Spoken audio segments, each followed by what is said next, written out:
All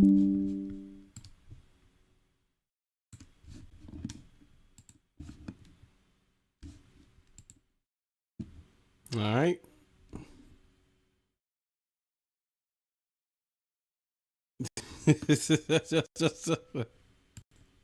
What's up? Oh, snap. I love it. I love this chat. Shout out to the chat. Are we live? Are we good? Everything Goto's like, you owe everybody $1 for every minute you're late. Your tab is running up, bro. Oh, shout out to Gordo. What's up? What's going on, man? Oh, man. How's everything going?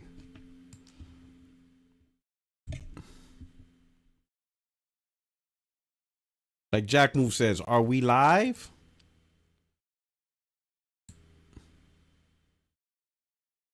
I need some frame gen. That's what's up, Mario He. I need some frame gen. I need some frame gen up in here. I gotta rename the podcast.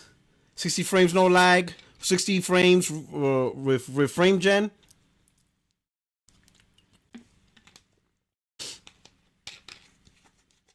Liquidator, what's going on? What's up? Hey, you're only from these YouTube streets with Puertorock live. 60 fake frames, full lag. You know what I'm saying?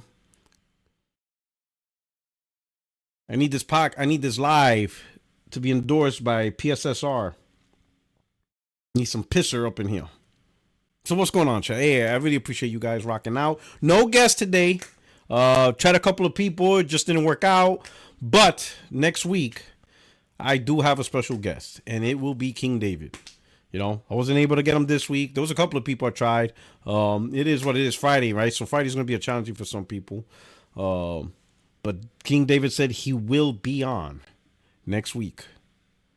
Mr. No PS6 will be here. And he will be here to answer up on these charges. Nah, I'm just playing. We're not about that. All right? Listen, this live is not about giving people smoke. You know what I'm saying? That's not what that's what 60 frames no lag is for. 60 frames is where you get the smoke. Here is one-on-one. I just want people to enjoy. I know you chat. I know you guys are gonna be ruthless, but I'm not gonna be ruthless, all right? What we're gonna do is we're just gonna talk, man. I just want, kind of like you're at the bar with a beer watching a game type, environment. You know what I'm saying? Things like that. I want this live to be more chill, more conversational than podcasting. It's kind of the same thing. You know what I mean? You know that podcast formula? I don't want that formula. I want it to feel like just people just chit-chatting. Just, you're at the lounge and you're just chilling, watching the game, things like that. I want you guys to feel more of that vibe. And I think in that environment, in that type of live, you could get better conversation. You get people to just open up and just chill and not worry about, what I want for this show is not to, as best as possible, not to chase the algorithm. You know what I mean? Just chill, talks a little bit of trash, have some good old fun, with the guests. You know what I'm saying? At least with the guests. When I have the guests, chill environment. Now, if I'm by myself, like, no, all right, we could tread a little bit of fun. We could still have a little fun. We could do a little console warring type fun. We could make it spicy. When I'm by myself, we could have some spice. Also, you shout out to Doughboy. I could read the chat more when I'm alone. That's true in a chill environment. Yeah, you're right. That's true. Also, even in a chill environment, we could read the chat more. That's what I want. I want more just a chill conversational environment, not the podcast formula or the traditional one-on-one formula that you see. Just so I think as this life progresses and more people see examples, that's why I tell people, hey, I did one with Tim Dog, I did one with Post Up. When David comes through next week, use that as an example. So that way when people see, you'll be like, all right, Puertorock invited me. Well, what are you trying to invite me to? I'll be like, check out my last couple of lives. This is the environment I'm trying to do. And hopefully when people see like, oh, okay, I could do that. I could chill with that, I don't want them to feel like they're about to get ambushed. There's no ambush journalism. Yes, King David, next week. All right, so I think it's gonna be a great time. I've been on with his live before, so it's gonna be great. I think we're gonna have a great time. We're gonna chill. We're gonna have conversations. I think it's gonna be a good time. And I think as more people show up to this live, that's right. No ambush journalism. There'll be, what I'm saying. I'm not trying to ambush like how R. Kelly got ambushed. Not doing that. No ambush journalism during the lives and stuff like that. And I think as more and more people show up and people see, I think they'll be willing to come to the Friday. 60 frames out of that is tough. It's really tough to get people on there.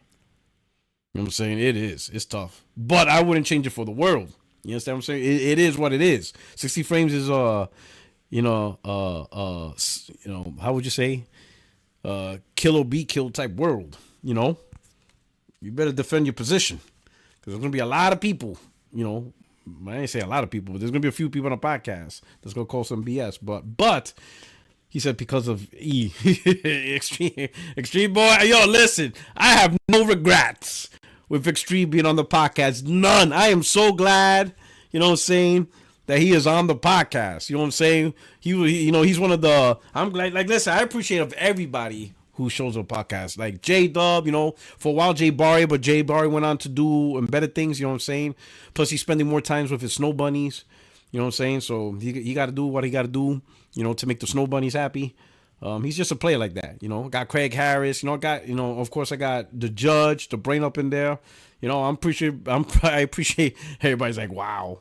You know what I'm saying? Yeah, you don't know about that Barry, boy. You don't know about Barry. If you don't know, you better ask somebody. But Extreme, he's a unique personality on the show. He has a specific flavor on that. And I love it, and he'll push back on anybody, even on me. Like, what did I do? No, but I love it. Wouldn't have it any other way, right? But I hope Friday is just a bit of a more easier environment, stuff like that, So, let us know, Jay, But that's how it is. So next week, King David. And I'm just going to keep working on just more and more guests. And hopefully over time, guests won't be nervous when I send them an invite. They won't think that I'm doing ambush journalism or some weird shit like that. You know what I'm saying? So anyway, truly appreciate you guys. Just like anything else, man, if you could just, let me do this. If you can, hit the like button. Share this out, and if you're new to the channel, subscribe. I would truly appreciate it. You know what I'm saying? Really thank you guys right here. But since solo, the show's got to go on, and we're going to talk about a couple of things. I want to start out the conversation. Oh, snap. Craig the tech guy, he said, Xbox pulled out of Brazil like Ron Jeremy. Oh, man. What are we doing? Is that what y'all want to talk about? Y'all want to talk about Brazil? I mean, man, it's mad early. We just started. We just started a podcast. We don't even got 100 viewers yet.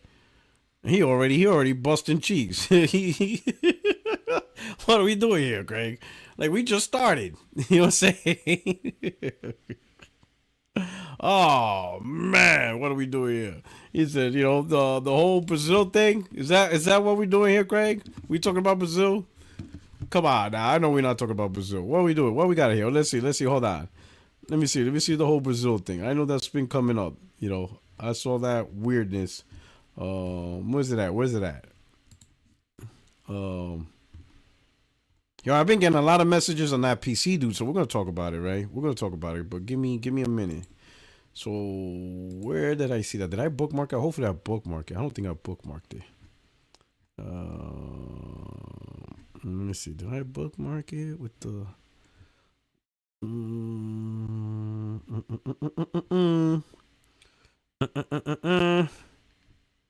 Where we at? I didn't bookmark it with the Brazil. I thought I did. Hold on. Did I even like it at least?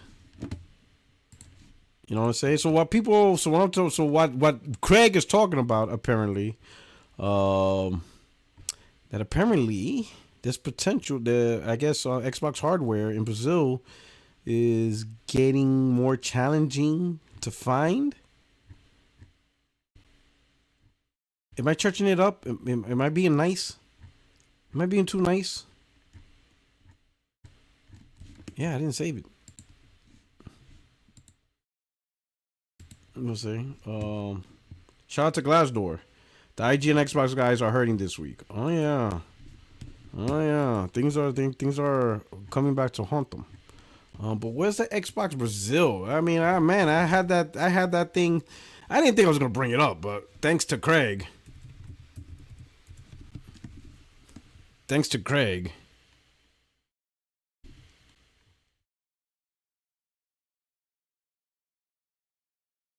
Let me see. Let me see if I can translate this post.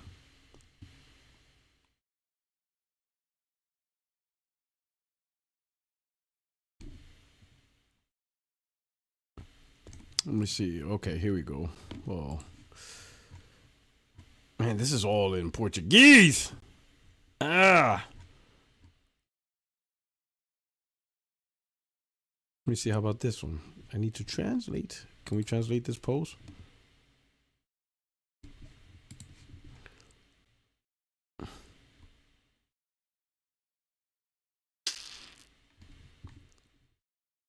Oh man, next gen's out there.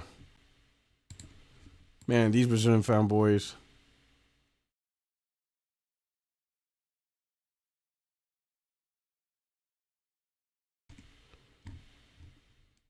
All right, we'll start with this guy. Let's see. Let me start with this guy. All right. Obviously, the news is Xbox distribution is being reduced, and here's one of these Xbox, I guess Brazilian, content creators.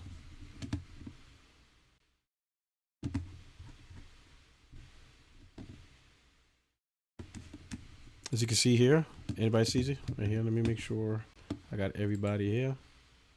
Okay, there we go. So it says right here, translated. Ha! This Mexico. I already warned that there was no longer any official distribution of Xbox in Brazil.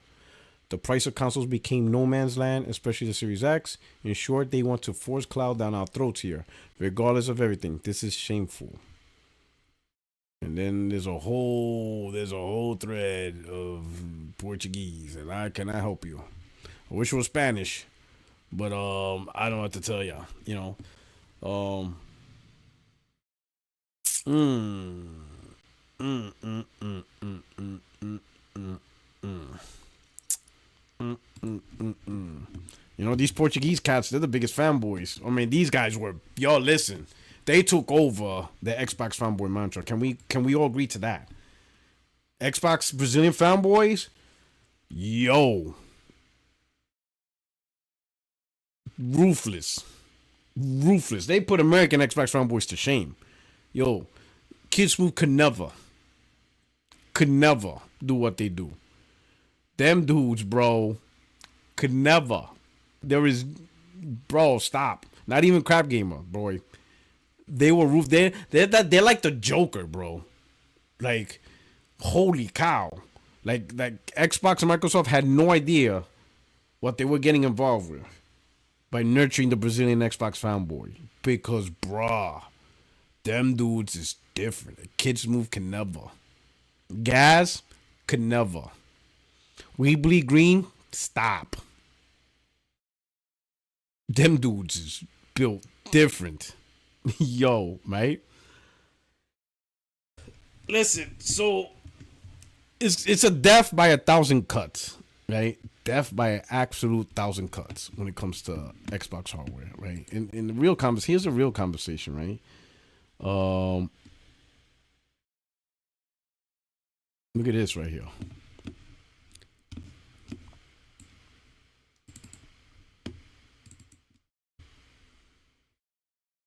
Look at this.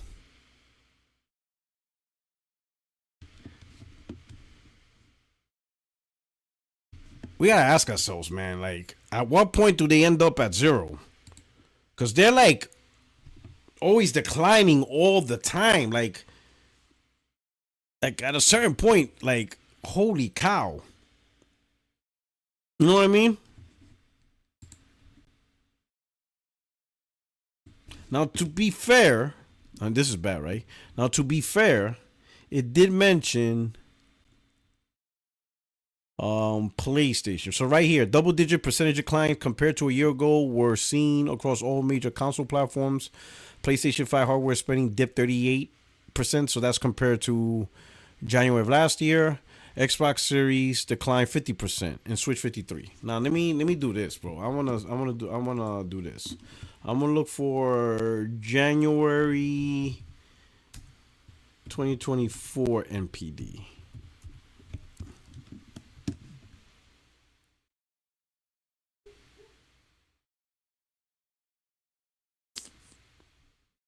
All right. Let me see something. There you go.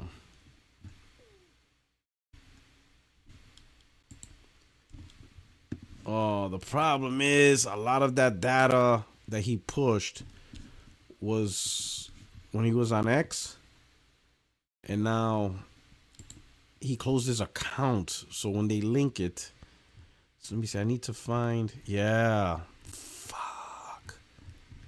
He doesn't have. We don't have access to that data no more. Let me see. And the reason why I say that is this. This is why I say that to this. You're gonna have, of course, the Xbox fanboy. They're gonna use PlayStation's 38% decline and Xbox 50% decline, and they're pretty much gonna tie it together. Like it's the same thing. It's a decline. What I want to do is this. That 38% decline for January 2025 is in comparison to what PlayStation 5 did in January 2024, and that 50% decline is in comparison to what Xbox did in 2024, right? Now, the reason why I want to do a comparison is giant NPD hardware sales. Let me do that, hardware. Let me do that. Let me see if I can find it.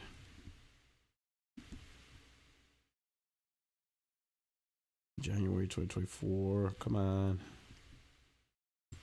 Well, that's predictions. I don't need predictions. I need to. The thing that sucks is a lot of that data he did was on Twitter, and he closed Twitter thing down. So all the links that goes to Twitter's account is gonna say not found. So hardware sales.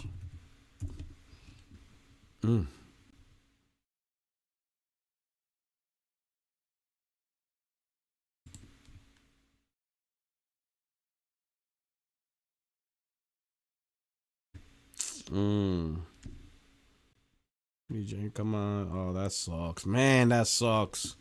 We need preservation. What happened to game preservation? What happened to NPD preservation? What are we doing here? Oh, man. Like, damn, can't help you guys. Unless somebody kept it. Like in a forum or something. But I'm not seeing it right now. Or is it Circana? Let me do Circana. I forgot I typed NPD when it should be Circana. So yeah, let me do Circana. Why did they change the name? Like, what's wrong with NPD? And what the fuck is a Circana?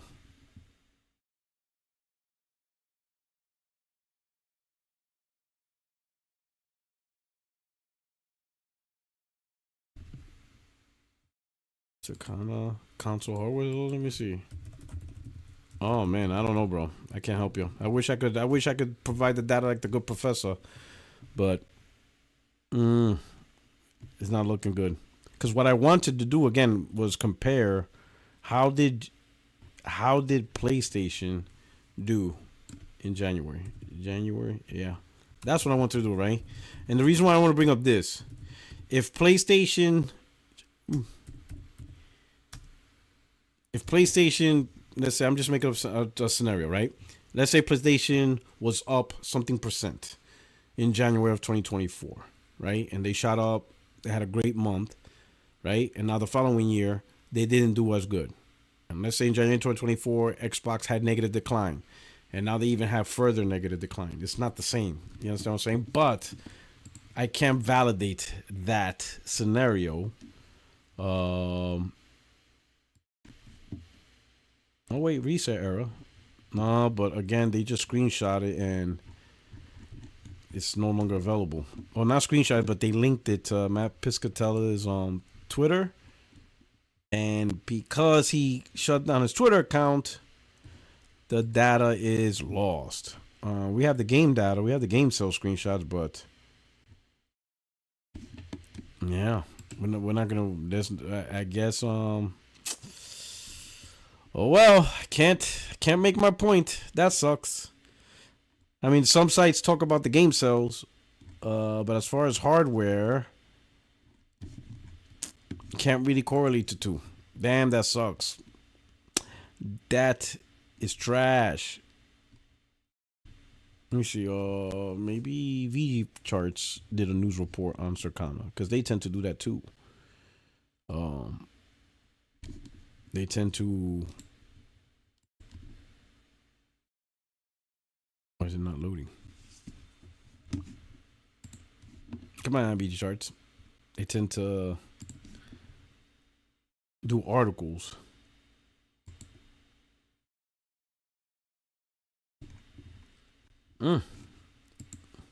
Slow. What's going on here? My internet is turning to shit, or is this just a server? God damn it, VG Charts. Shitty ass website. Because it looks like they wrote an article on this.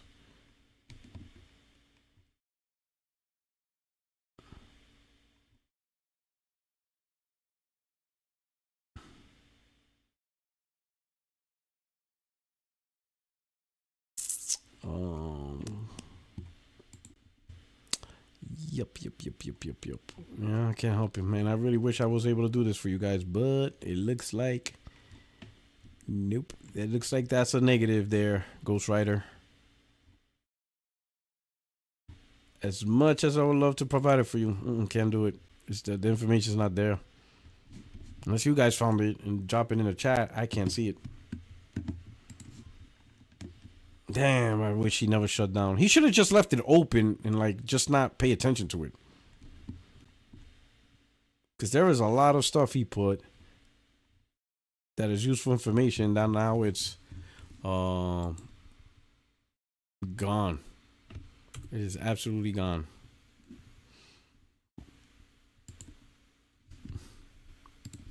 Let me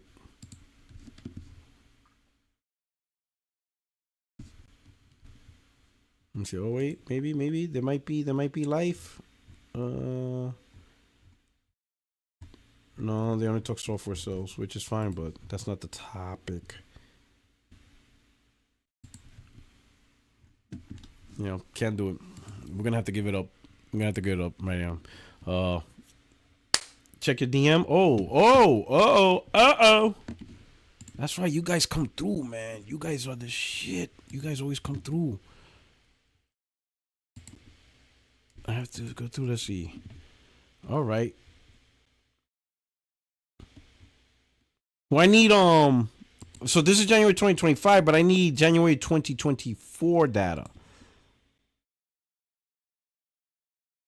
I think somebody send it. Send it to me. Hold on. Did you send it to me already? Michael, you checked it? You sent it to me on Twitter already? I don't see it.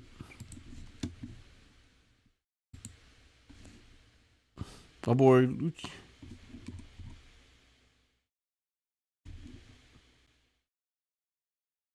Make sure it's Puertorock77 _.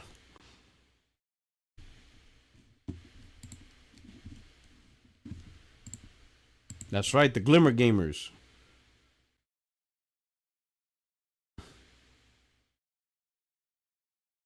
Glassdoor Gamer. Ghost of Yatai or Death Stranding 2? Why not both? You're on PlayStation. You're on PlayStation, dog. Why not both? Let the other plebs deal with that. Oh, Guap! You sent it to me, Guap?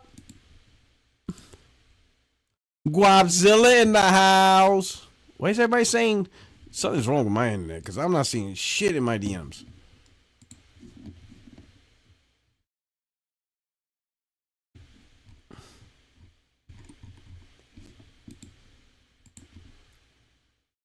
My dog poop internet. Something wrong? It's like, how come I'm not? You sent it to me? Oh, Lucci. Yeah, Lucci did. Yeah, but he sent me the 2020. He sent me Circana's 2025 info. I need January 2024.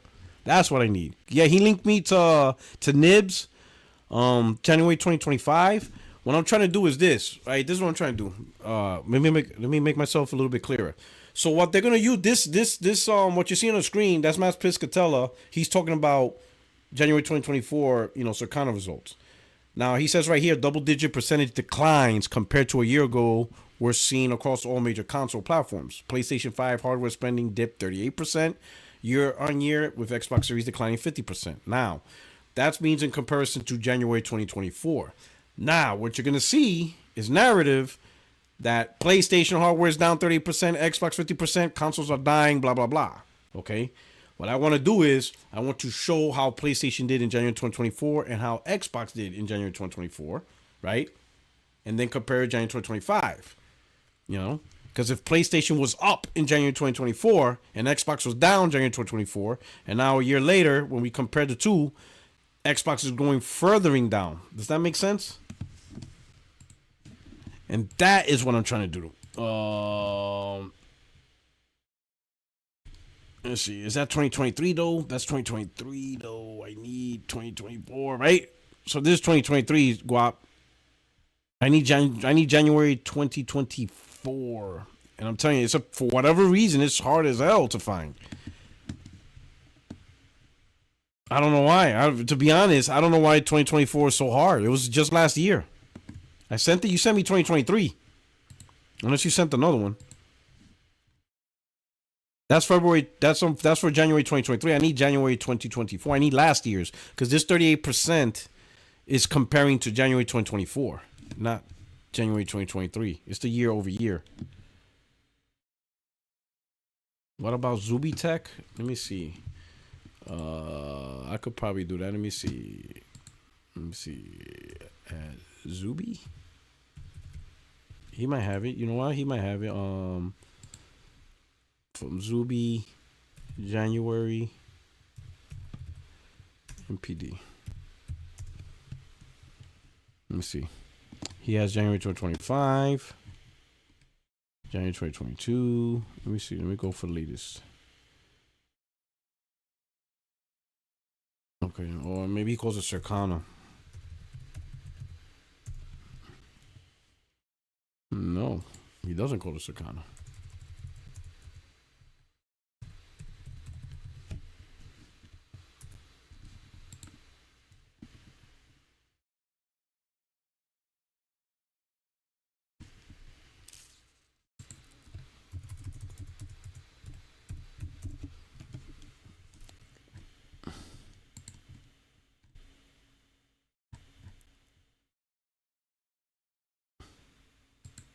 Let me put 2024. Nope.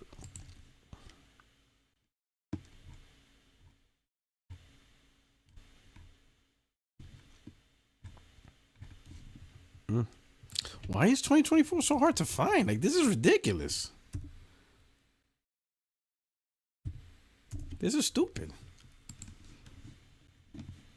I'm out here spinning my wheels over this shit. Sent it. Guap. Oh, you sent the new one? Let me see. Shout out to Guap. Guapzilla in the house. If y'all know the story with Joe Button and Guapzilla, then you know. Oh, SPR, I think he sent it. Oh, here we go. Did you mean this? Here we go. Let me see. Gamer Connect. VG charts. Jeremy Circana MPD thread. Oh, but this is prediction. Did they actually? Okay, here we go. Let me see. Best-selling console in January. Okay, so this is January 2024. Okay. All right. Here we go. Now we get it. Now we're cooking with chicken fat. Shout out to SPR. The man to get sold right here. It says right here. PlayStation 5 was the best-selling console in the U.S. in January 2024 in terms of units sold in dollars, according to figures from Circana, phone MPD Group, Circana, blah, blah, blah. I want to see after 39 months, blah, blah, blah. The Xbox Series is the only console to see growth year over year, with sales up in double-digit percentages. Portable, okay. Overall spending on video games surged, January up 15. Project total market of video game content, accessories grew. That's Piscatella, a 50% increase in total projected spending, increased market growth, growth of digital content. Piece of all right. Powell. Here we go. Top ranked game monthly users. Oh man, they didn't really give me the info I was hoping for. Man, there's not much I can do. Not much I can do for you guys.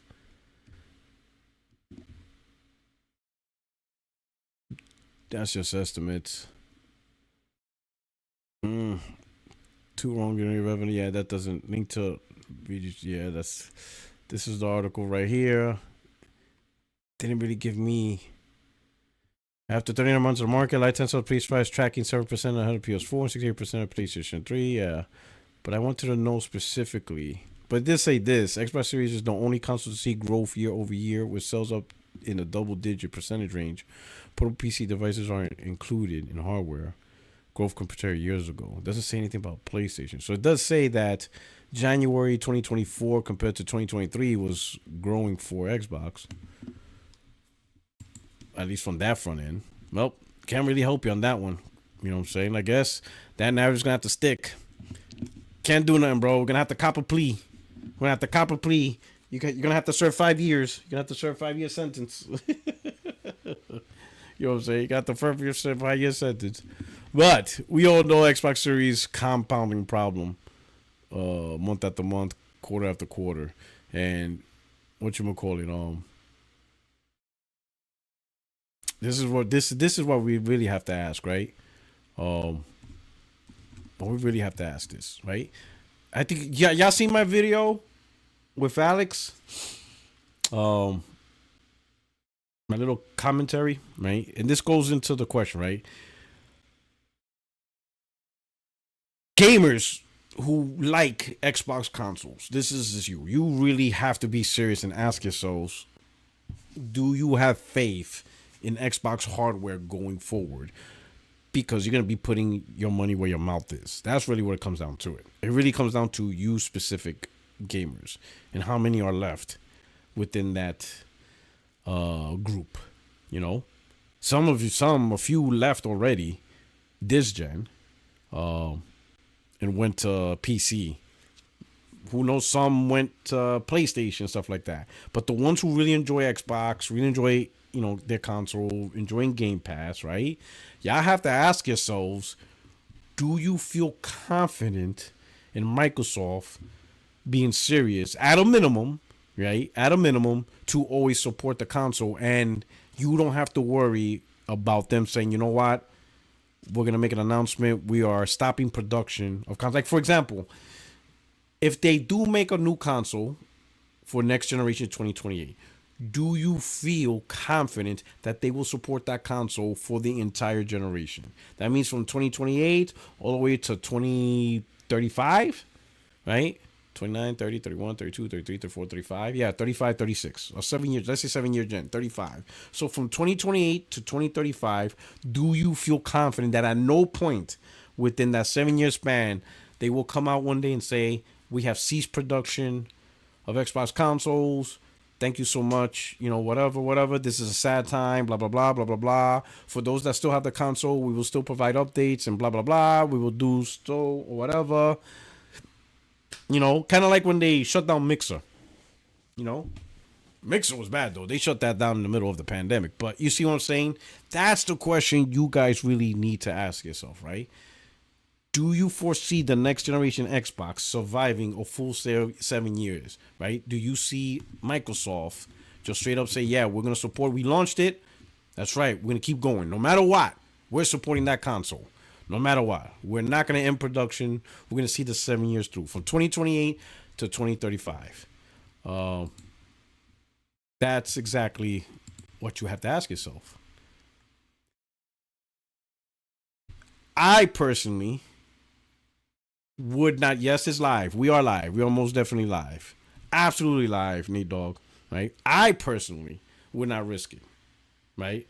Especially when you have uh, a replica of the Xbox, right? In a certain way, and that replica is PC. It may not be exactly like the console. It will have its issues. You're gonna have your drama, right? You're gonna have advantages. You're gonna have your disadvantages, right? To everything. Maybe price, ease of use. You prefer the console feel. There's a lot of things, but there's one thing you know: it will not be canceled. PC will not be canceled, and you'll have your Game Pass and you have all the stat stuff. So that's really the question y'all need to be asking, because Microsoft is putting their console in a bad position, right? And I mean like really bad. Like they're really giving that console no advantage.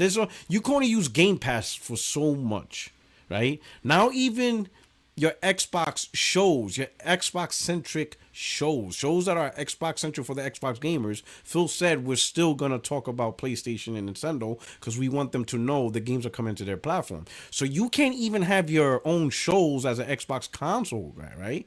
So you gotta actually look. How you have to ask yourself this in 2028, 2029, if Microsoft does release a console, how does it compete with PlayStation? When it's already having a challenging time competing with PlayStation. When one, you got no exclusives, right? Right? No exclusives compared to PlayStation. All the games are going to PlayStation. Number two, Sony will ensure there are games that don't go to Xbox, like their China initiatives, and soon the India hero projects, the Africa projects, Middle East, and then whatever big third party. There's rumors of Batman might be time exclusive. My personal opinion, I think that's more about marketing deal. I think, but let's say somehow they pull that off. Imagine a new Rocksteady Batman Beyond, and it's even timed exclusive. Doesn't have to be full exclusive. Time exclusive for a year, just a year, just a year. Like, wouldn't you just be finally fed up? Like, wouldn't you just finally be like, I'm effing done. I'm tired. Here you're trying to fight just simply getting Final Fantasy Remake for years just to come to Xbox. Now Batman is time. Like, you know what I'm saying? And while Batman's time, they're going to give him Blade day one. And it's going to say PS5 Pro Enhance on your own Xbox show. Like, bro. Oh, man, if I was an Xbox fanboy content creator, this would be hell, bro. Because there's no way out of it. And there's only so much to be like, everything's fine. I got Game Pass, so it's fine. Come on, man. Like, everything's just collapsing all around you, right? So how competitive is that console going to be when there is nothing Microsoft doing to truly break itself out? At least something. Do something to say, buy this over PlayStation. You know what that is to watch an Xbox showcase, right? And they put PS5 Pro Enhance. They are Xbox is literally telling Xbox gamers that they can't even have the best version of their own game, at least from a console perspective. Sure, you can say on PC it's the best version anyway if you have the hardware, but at least from a console perspective, know that, hey, I'm not a PC guy, but I am playing the best version within the console industry among all consoles. You can't even get that. And Microsoft is letting you know that. Microsoft is letting you know PS5 Pro Enhance. Insane. So you guys really got to ask your question is, do you really trust the future of the hardware? And I will say this, you really don't have to put yourself in that position because you already have a like-for-like, very similar platform with PC that does that does everything that console does, except, the aesthetics and, ease of use. You can hate that. Now, if you're really a console user and you really love console, let's say you're a diehard console guy, PC's not your thing, it's all about the consoles, PlayStation might be the best one for you outside of Game Pass. That might be the thing that bothers you the most. You're probably enjoying Game Pass a lot. And PlayStation doesn't have the day and date Xbox first party games, on a service. And that might be a challenging for you. But again, you really have to ask yourself, if you go out and they push a new Xbox in 2028, do you feel that console is going to last all the way to 2035? Or do you think at anywhere, at a certain point between 2028 to 2035, Microsoft will come in, hey, we cease production of Xbox? And don't think they won't do it. They will absolutely do it. All right. Don't forget, these are the same people that gave Ninja $50 million, $40 million to exclusively stream on Mixer.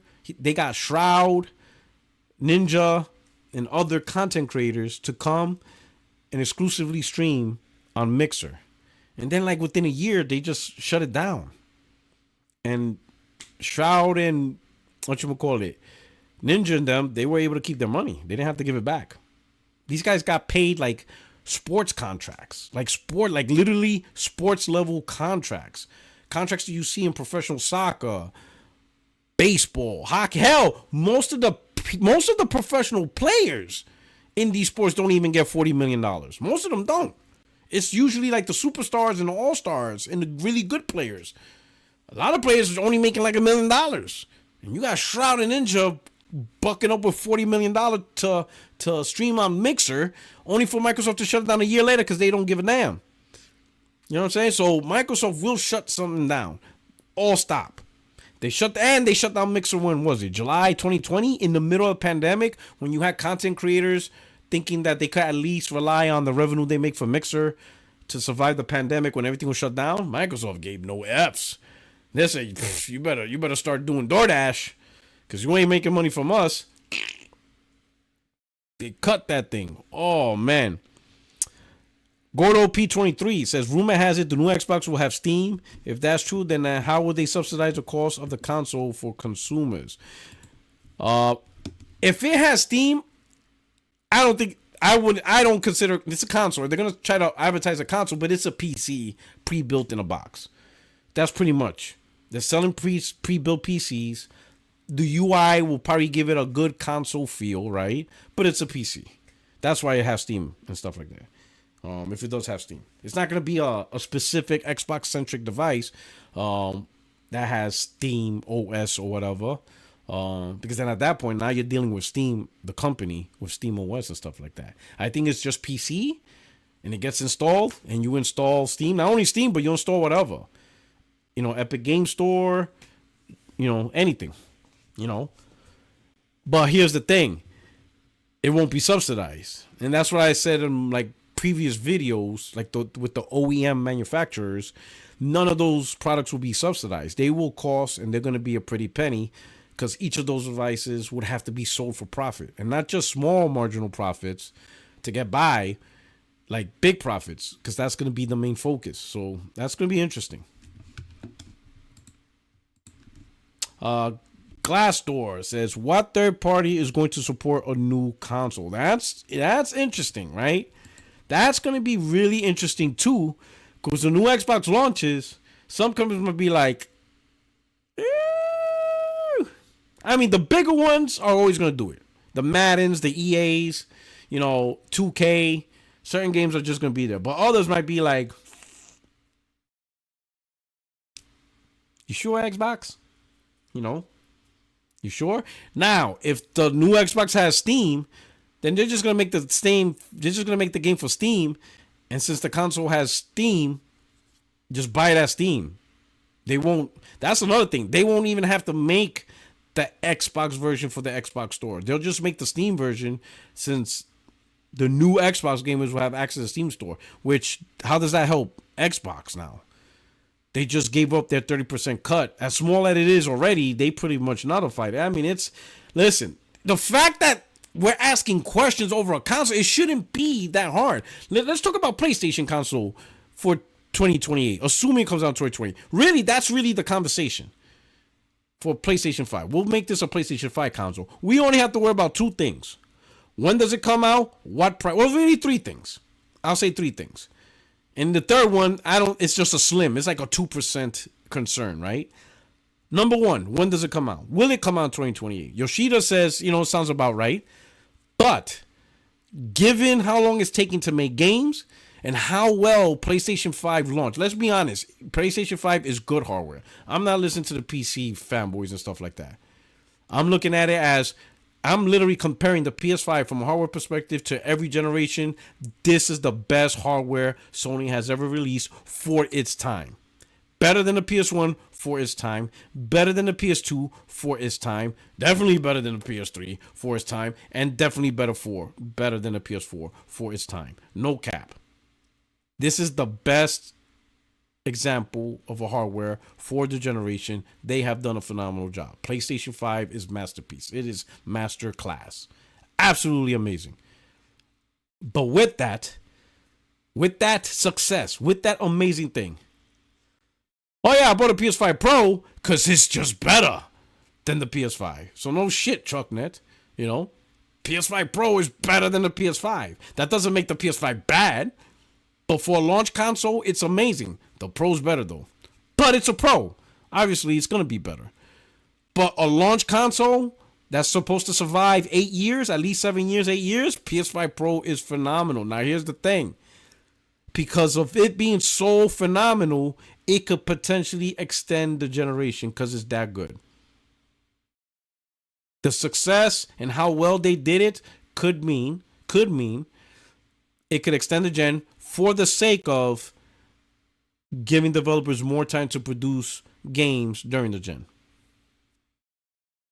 And it's not like they're not making games for older hardware on PC. You see what I'm saying? And that's the thing. I always said there is a big problem with generations, right? I know some people talking about other problems, the industry shaving the money. No, the real problem is 7-year gens with 5 to 6 year games.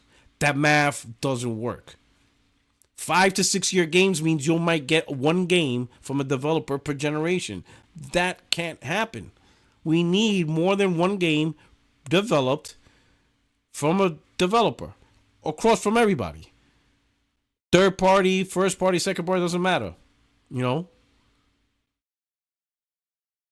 Trucknet says $700. You guys need Digital Foundry to Pixel. No, I don't. You know what you need? You know what's the clear answer? Listen, right off the bat, PS5 Pro gave me my money's worth with just one game already, and that's Final Fantasy VII. Play Final Fantasy VII Rebirth in performance mode on the PlayStation 5, and then go play it on the Pro. The prosecution rests. It is blatantly obvious with Final Fantasy VII Rebirth. Blatantly. Not even close.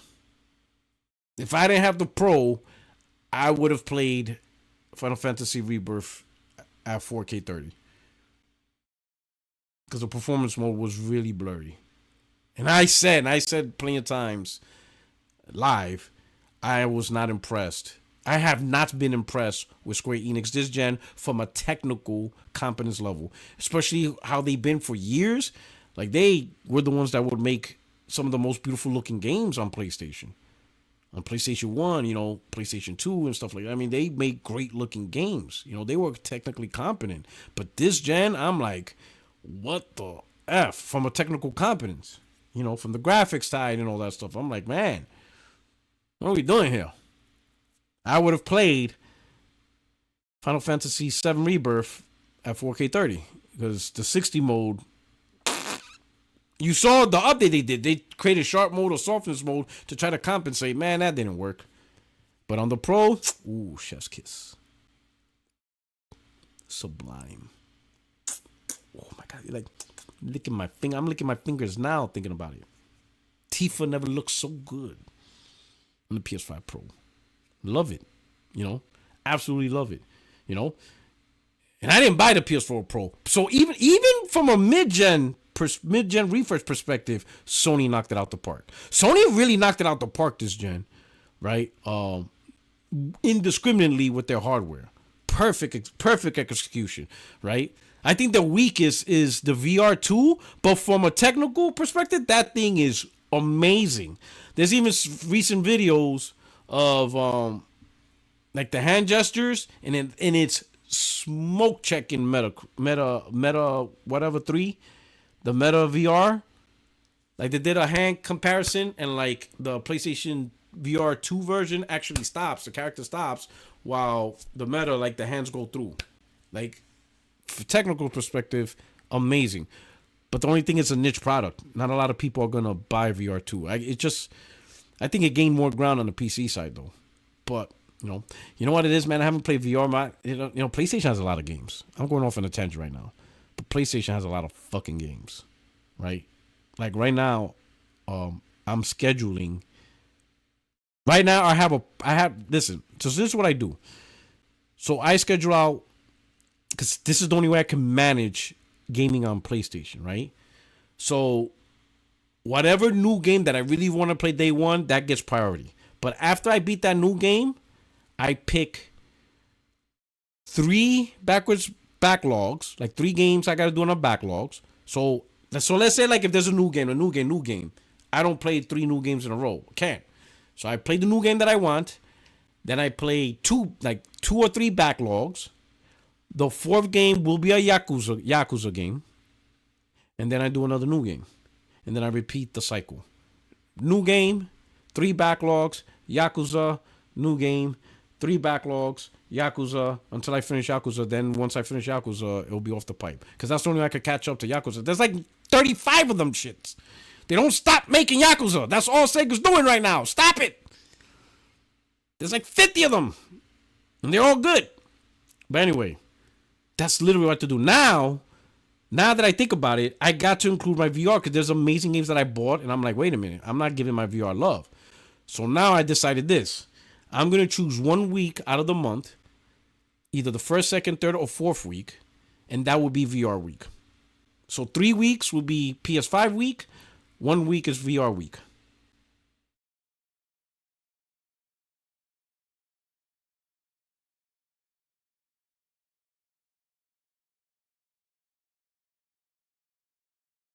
Well, yeah, Chuck, man. And so far, every game I played is 60 FPS. Is there a game on PS5 Pro that's 30 FPS only?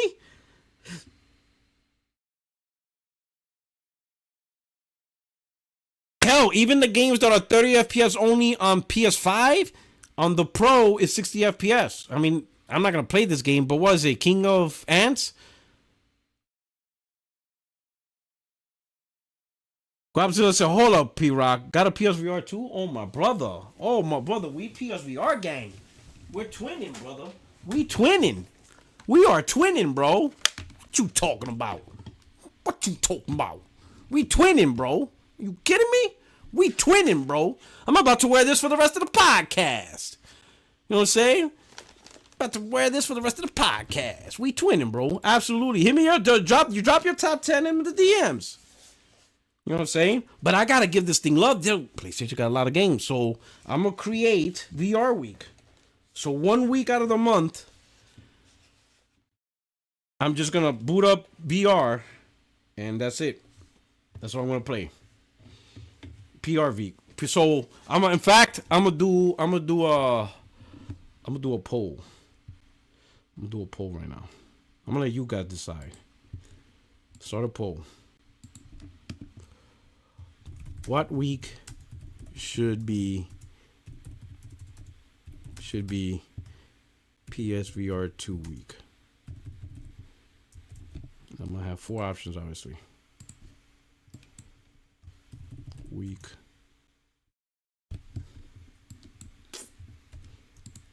1, week 2, week 3, week 4.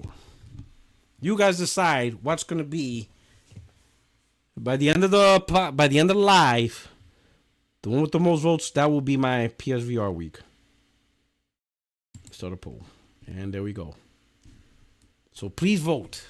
What should be my PSVR? What that means is every month, that specific week of the month, I will play nothing but PSVR 2 until I either complete my library of PSVR 2 games, you know. Then if I have no more PSVR games, I either have to buy a new one or, you know, I'll just play my PS5. But what week should I focus on, right? And what that means, what that will mean, I'll do it Sunday through Saturday. You know, so let's say if the winner's 3rd week, so that 3rd Sunday, starting that Sunday, that whole week I'm playing VR all the way up till the end of Saturday. That's because I gotta schedule. It's crazy when you gotta schedule gaming. I gotta do new game, old game. You know, backlog, Yakuza, new game, backlog, Yakuza, new game. It's crazy, bro. This shit is crazy. It's wild. But anyway, sorry, going off on a tangent. PS5, PS6. There's only 3 things we need to worry about. One, when is actually the PS6? I'm not sure if 2020 is the right date, only because PS5 is such a great console. I can see Sony extending the gen.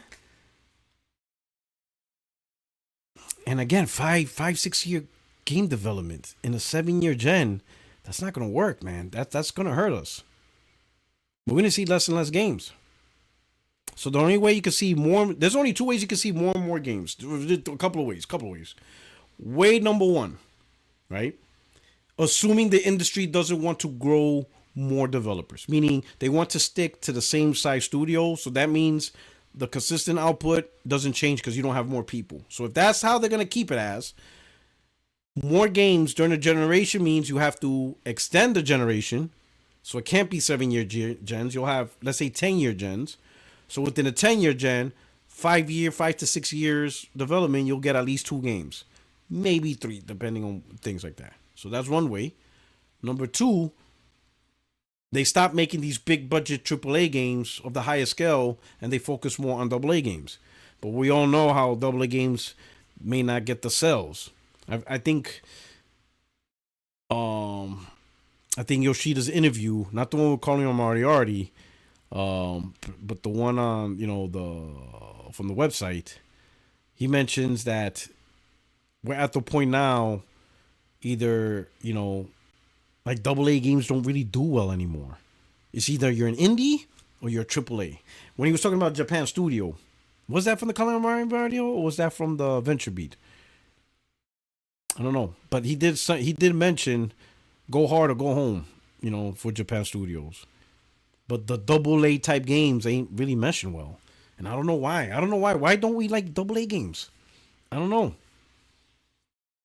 Interesting, right? So that's the first concern. When does the PlayStation 6 come out? The second one, will it be all digital with no disk drive? That for me, nah. It's gonna have a disk drive. At a minimum, it's all digital with the option to buy a disk drive. But I think it's still going to launch with a disk drive, kind of like what they did with the Slim model. With the PS5 Slim model, you have the Slim model with the option to install a drive, and you have the Slim model that's already installed. I think they're going to do already installed still because of scalpers and stuff like that. I don't think they're going to release the all digital, and then you could buy the hard drive, and now there's no hard drives available. I mean, not hard drives, disk drives available. So at least maybe for the first year or two, they'll launch one that's already pre-installed. Maybe after 2 years, all right, we have a healthy inventory of disk drives. We're just going to sell the all digital, buy the disk drive if you want. Okay. And then finally, 3, and I think this is the biggest one. I think this is probably a bigger concern more than the first 2. How much is it going to cost? That's it. That's all we got to worry about. Really, the last 2, really, the ones that probably are the most concerning is when is it going to come out and how much it's going to cost. That's it. That's if you're a PlayStation gamer, you love PlayStation consoles, that's it. When's it going to come out? How much is it going to cost? And that's pretty much the extent of our issue. I mean, can you think of anything else? We're fine. Trubly said $800+. You better get your bread up. Nah, I don't know. Listen, depends on the tariffs. That might not be a joke. I don't know. Glassdoor Gamer says no chance it lasts. 2 bad gens is worse than Sega. And we both know how poor Sega went out. Magnum Gaming. Play Pavlov VR. It's a game that you need to use your entire body to take cover while manually reloading. It's a good game for Marines. Bro, I'm retiring, man. I'm done. You want me to get back in it? I don't want to do that no more. I'm on my final year of active duty service. You want me to play a game? I might get PTSD, bro.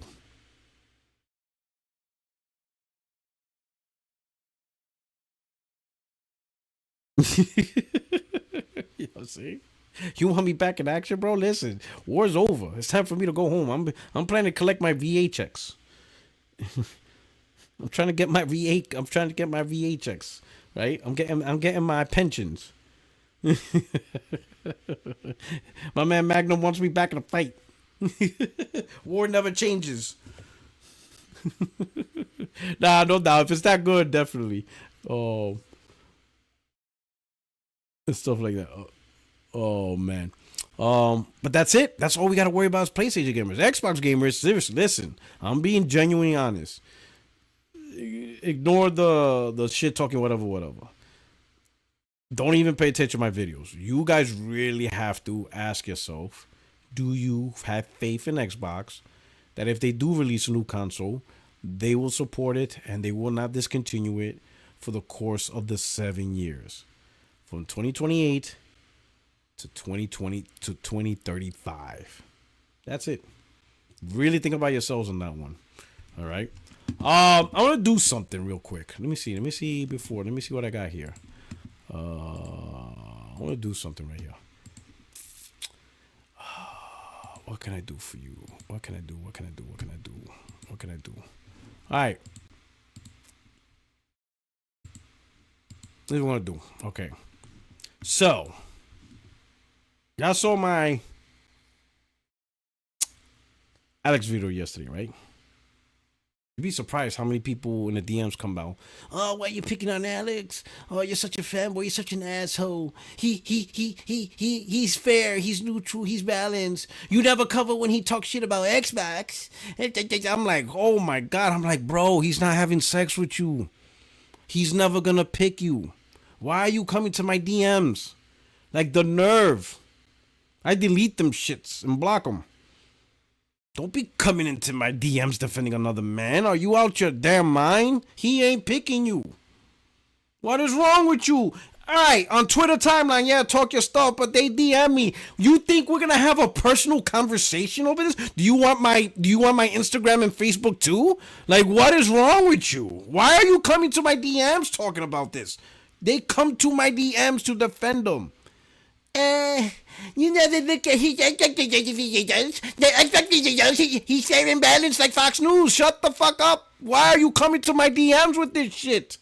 Are you out of your mind? We are not going to engage in personal conversation about Alex. Why would you do that? Holy cow. Like, my DMs. Like, you are nuts. Dark City, Xbox better. Absolutely. You need to buy the next one day one, 2028. Don't worry about the price, my brother. Buy it and enjoy it. For the 5 months it will be relevant. I'm playing, all right. But anyway, so guess what? I'm being called out because I don't give Alex a fair shot, apparently. That I'm the guy that picks and chooses. Divisive on. All right, hold on. Oh, I know you heard it. So, okay, fine. All right. I hope you guys don't get too upset with me, but we're gonna do it. Apparently, this is one of his videos where he claps back on Xbox. Xbox made the biggest mistake ever. Okay. All right. You ready for this? In fact, I'm even gonna hit the like button. Where's it at? Here it is. Look. For everybody, look at that. Bow. See, look at that. Bow. Hit the like button, man. That's going to ruin my algorithm, isn't it? Now I'm going to see nothing but his chestless streams on my recommended feed. I fucked up, didn't I? I should not hit the like button. Now his nipples are going to be everywhere. I should not hit the like button. I was too... Oh, man. I went too fast. Can I unlike it? Nah, but then I look like an asshole. Oh, man, I'm in a... Oh, man. There's going to be areolas all over my homepage now.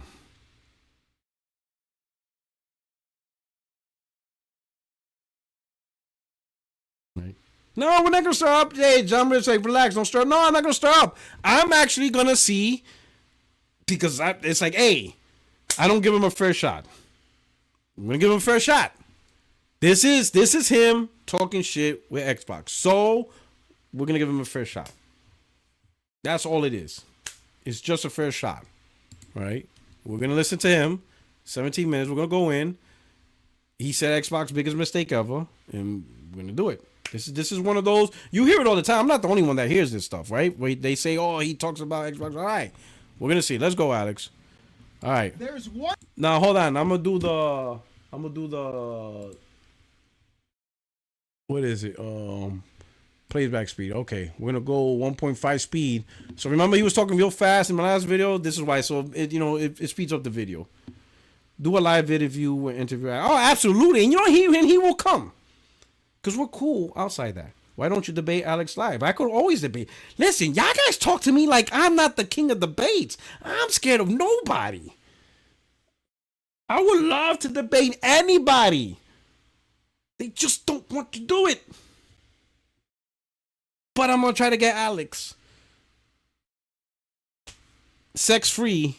With Pac, we're not even gonna turn on our cameras. We're gonna just have our avatars, because I don't know. He might be covered in whipped cream or some shit. So we're not gonna do that here, right? We're not gonna have him walk around covering his parts with whipped cream or what. We're not doing that, right? But I will definitely have Alex here on the show, whatever, right?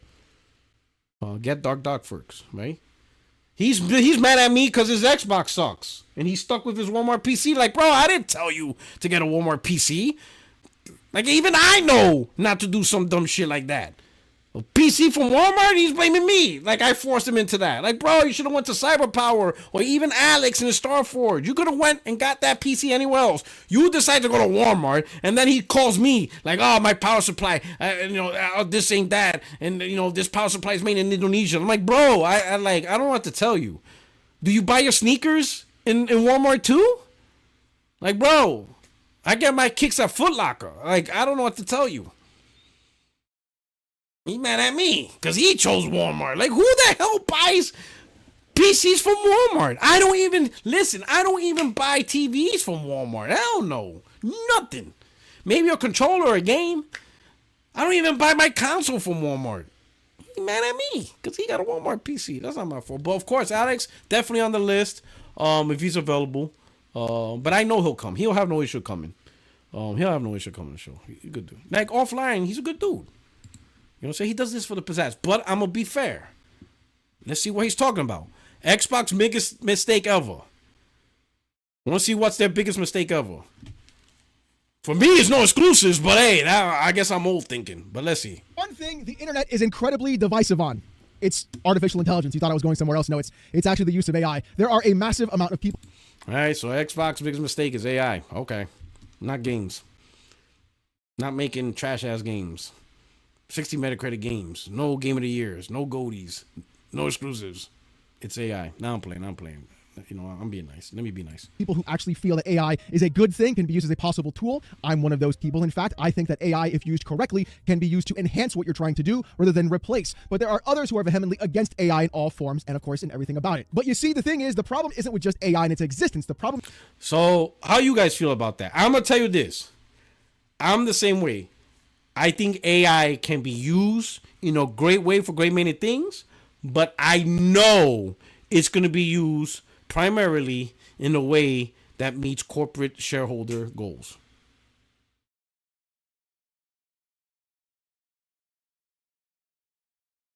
Oh yeah, bro, my console from Costco. Bro, you don't know about Costco?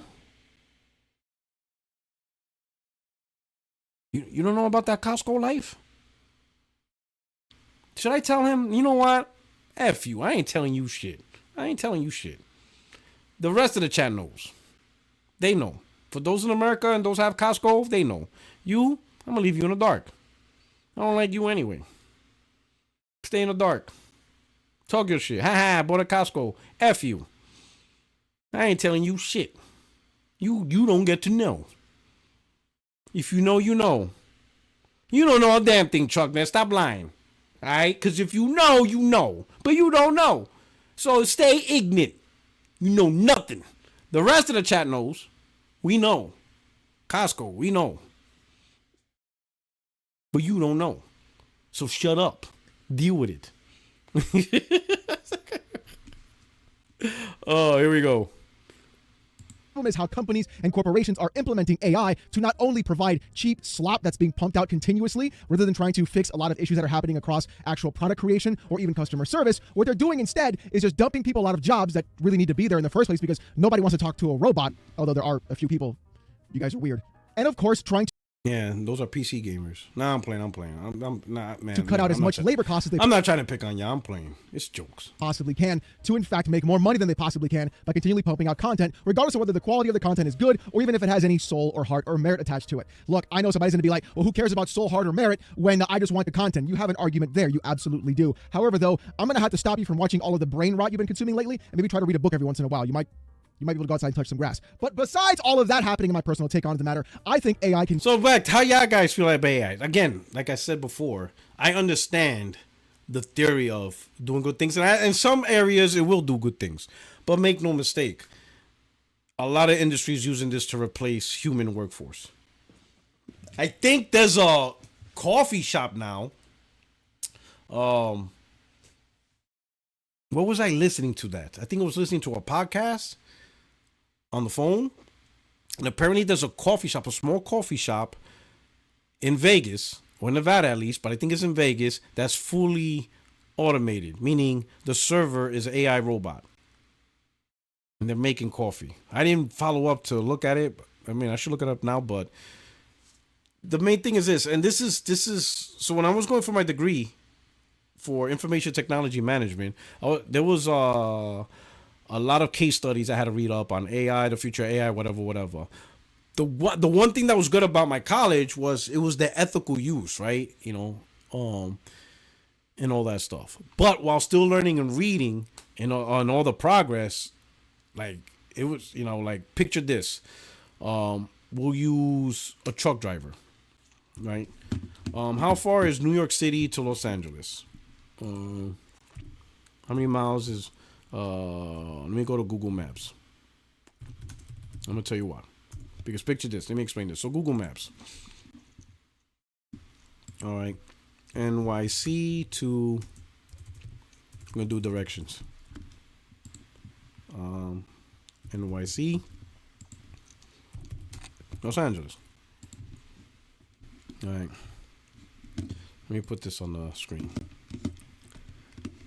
This is a good combo for that, and this is something Let's see. Why is it taking so long to generate? Oh, okay.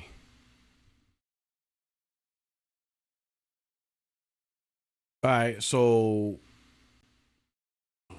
many different routes. You got one that's 41 hours, right? You got one that's 42 hours, 41 hours, right? Okay, so 42-hour drive, right? From going from New York to Los Angeles, right? Now, an average human, let's say if they drove for 10 hours, an average truck driver, right? That's about 4 days. Okay, that's about 4 days to drive from New York to Los Angeles. But if you have an AI driver, and there's also even more investments that they're trying to push with batteries and all electric and stuff like that. So let's say if you have a semi-trailer truck, right, driven by AI, the AI is going to drive as long as the truck has fuel in it. The AI can take a 4-day trip, and usually truck drivers is like 6 days, right? 6 days trips, I think it is. They could take a 6-day trip and make it into 2. Okay, and it's true. TruckNet says no truck stops 40 hours on the dime. That's true. Usually it's like 6 days. I remember when I had my car shipped, I had my second car shipped from North Carolina to actually here in California, and it was like 8 days. I'm pretty sure there were stops, but let's say the average average trucker cross country is like 6 days, 7 days, right? Because I'm pretty sure they have rules and regulations of how many hours they're allowed to drive and all that stuff, right? Pit stops and things like that. But AI will make the trip in about 2 days because there's nothing stopping it other than fuel. 2 days compared to 6 to 7 days, right? And then here's the thing. That AI is not being paid at all. So there's no health insurance. There's no overtime. There's no per diem. There's nothing. You're not paying that AI anything. Nothing. And as soon as that AI pulls up the truck, that's it. They do whatever the truck and they launch that truck again. Right? That's just an example. we're already seeing. I don't know if you've seen on the video, cabless, driverless taxis. I think it's Uber or whoever, or there's already vehicles with no driver in it.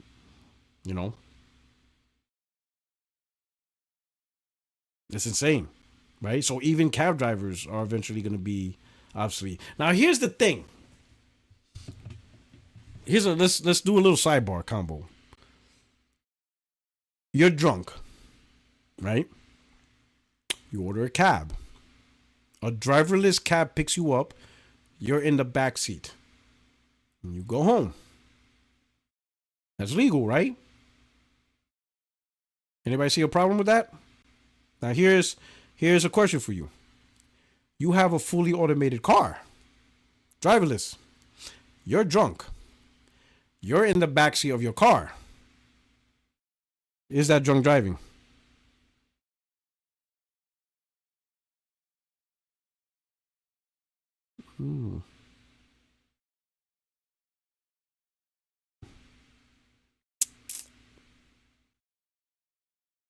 What do you guys think? Personal car, right? Now, for some of you out of the country, the reason why I bring that up is let me bring you a little bit of stuff. Many states, there are states in America that simply being inside your car, not even on, but if you're drunk and inside the car, that's drunk driving, even though it's not even on. And you could be in the back seat. And you could be off. That's why some people say, Porto, you're not driving. Let me preface this with, there are rules in many states in this country, just by being in the car, you're drunk driving. Even though it's not even on. Like, for example, you have your car parked in the parking lot of the bar. You're fucked up. You're like, you know what? I'm just going to sleep it off right now. I'm not driving anywhere. So you go in your car, close it, you fall asleep in the back seat. Police be like, hey, sir. Hey, how you doing? Is there a problem? Oh, yeah, I had too much to drink, so I'm going to just sleep it off, go in the morning. Nope. Sorry, buddy. Cuffed. DUI. Driving under the influence. And you're in the back of the seat asleep. Not gonna lie. I'll be honest. Some of you in America know that, right? But for those of you not in America, yeah. So I ask again. He said that's just police corruption. They got to meet their quota.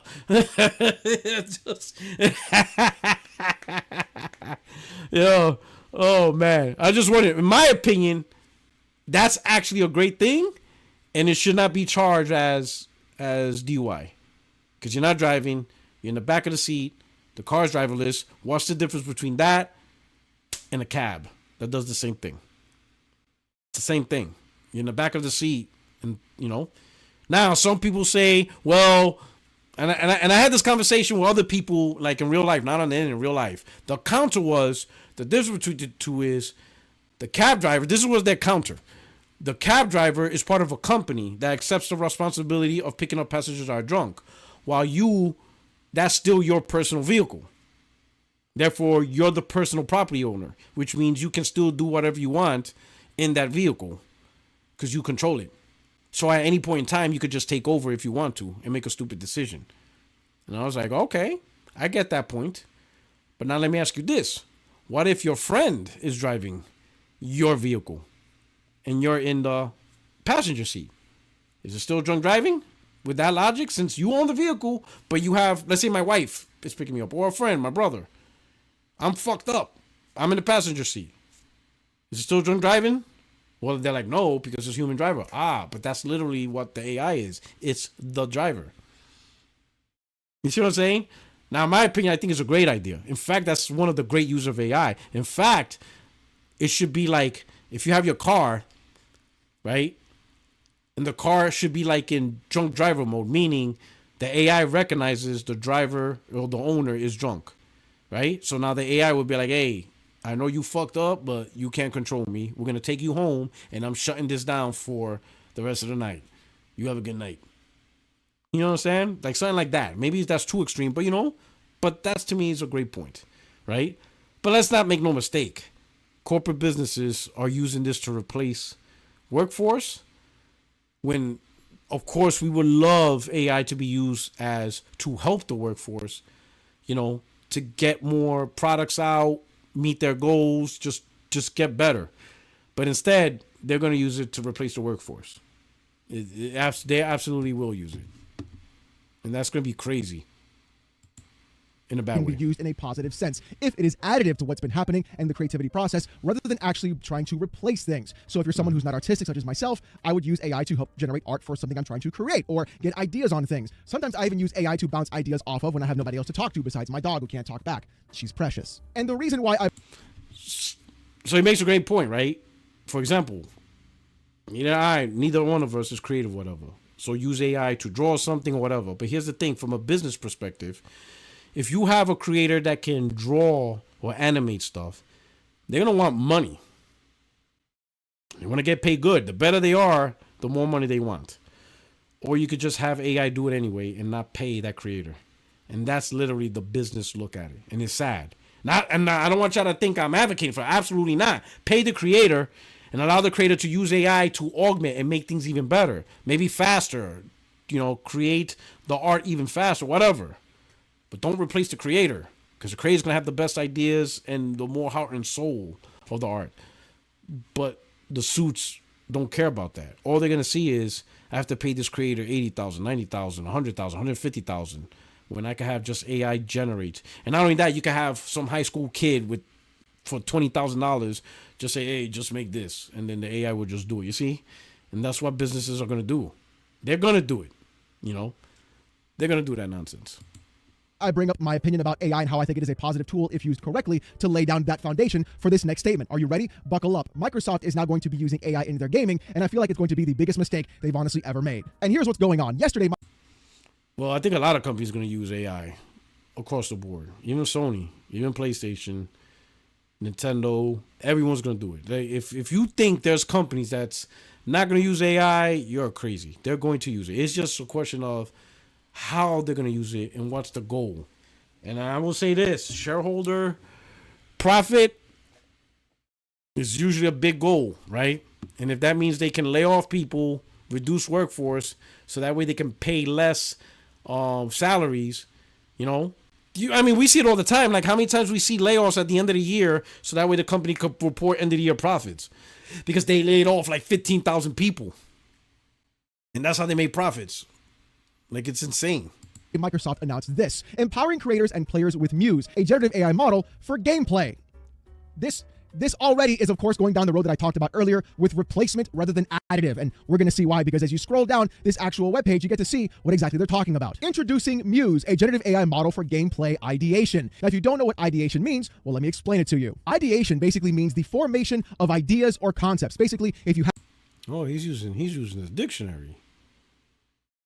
Oh, man, that's a bad freeze right there. Man, I always be catching this dude at the worst times with my videos. I'm not doing it on purpose. This is just pure accident. That's a fucked up freeze frame. But, all right, my man's serious about this. You have an idea or a concept, you make it. It's just a fancy way of saying we're going to have AI make the thing. Not you, the person, the machine's going to make it. I love corpo speak when they... That's right. But I need, why, Alex? I need more stress. Because this is like an Xbox, but I don't feel the from you, Alex. I need that, like when you do a PlayStation video, I see the vein. I need more vein. I need to see you stressed out. Like sell it to me. Sell me. You're saying this is Xbox worst idea? Sell it to me. You're not selling it. I need to feel this is the worst thing ever. They try to hide the actual meaning of words behind certain things, like what do we call it to make it not sound so divisive, terrible, and just completely insane. I know. Ideation. It sounds like imagination with idea inside of it. What if you could make your idea and imagination come to life? Now, that is some of the best marketing spin that I've honestly ever... Isn't that what y'all do with these Xbox sales? Y'all be ideating Xbox survival. Ideate. We have an ideation. The whole industry's in trouble. Nobody wants consoles. Ideation. Exclusives are bad. No, you know what? I'm going on a tangent. I'm sorry. Give him a fair shot. Ever seen. The making up of fake words truly is amazing.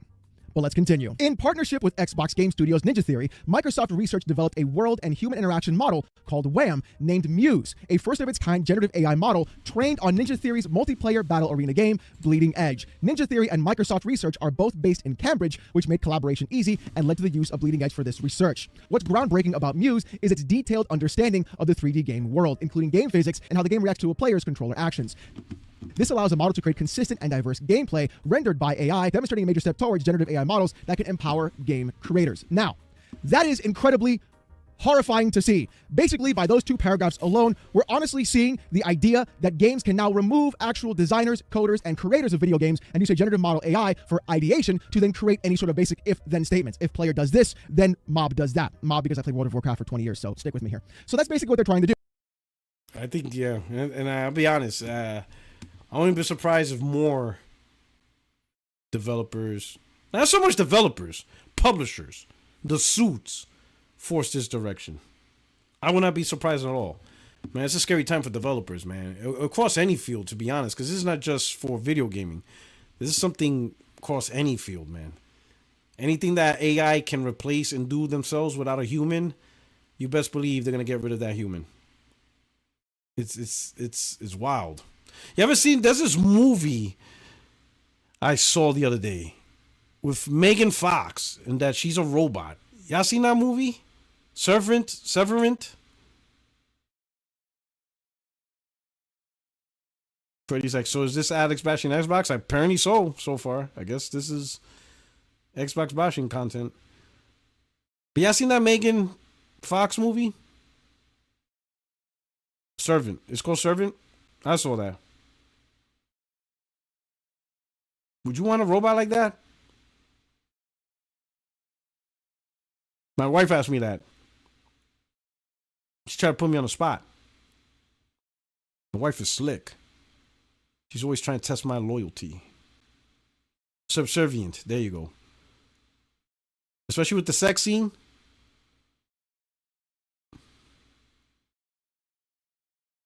See, but you got to know how to kick game. You know what I'm saying, to these women. My wife be like, she was like, oh, I bet you want a robot like that. Right? And she expects me to say something. Like, she expects me to answer the question. You know how I replied? I'm like, baby, only if the robot looks like you.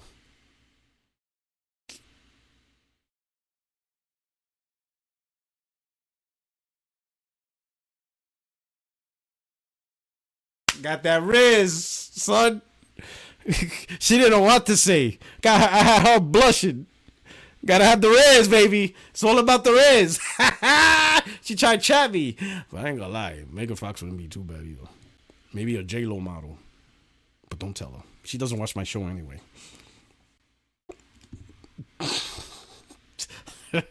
Who would you pick? Yo, that movie was wild though, wasn't that? Wait, so you have two versions of her? Absolutely. I can't get enough of my wife. Absolutely. The only difference is the subservient model would be the one where I could say, be like, oh, shut up, and actually listens. That's the model. Now I'm playing. I'm not like that. You know what I'm saying? Use this AI for basic if-then statements on certain gameplay aspects, and then fine-tune the difficulty depending upon what's actually happening in game. The thing is, though, stop. They said this is not bashing Xbox. Listen, this is Xbox's biggest mistake ever. The biggest mistake ever. So, you know, we're gonna see. Maybe don't. This is not a tool for that. A good tool for AI is things like DLSS or FSR3. Those are good tools for AI to help improve what's happening. As you can see to the left-hand side of me here are the actual screenshots and images and also live feed of what's actually happening in-game by player reactions to the WHAM AI or Muse. Yeah. Basically, they're taking Bleeding Edge, a very simple game, and trying to add different aspects of it so that way the game always stays alive. You know, there was a game that did this a while ago. It's an older game. It actually had the ability to have proper AI bots inside of the game that even if the servers were to ever crash and go away and never exist again, you could still, in fact, play the game. It was called Quake. Yeah, Quake had actual bots with scaling difficulty and AI that could play against the player if they didn't have an online internet access. This isn't anything new. This already existed. This is the problem with AI. It's already... But did Quake really have AI? I don't think it had AI per se. I think like Quake, Unreal Tournament, Hell, even fighting games. We'll use fighting games, sports games. When you play in single player mode, even today, it's not AI. It's algorithm. It's a whatchamacallit. Uh, you know, I don't think it's AI. It's a pattern.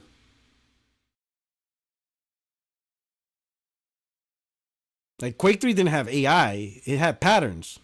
Just like any single player game. In fact, almost every single player game is pattern based. All of it. I mean, even today, you play Stellar Blade. It's a single player game. You're fighting enemies. They're just patterns, scripts. It's not AI.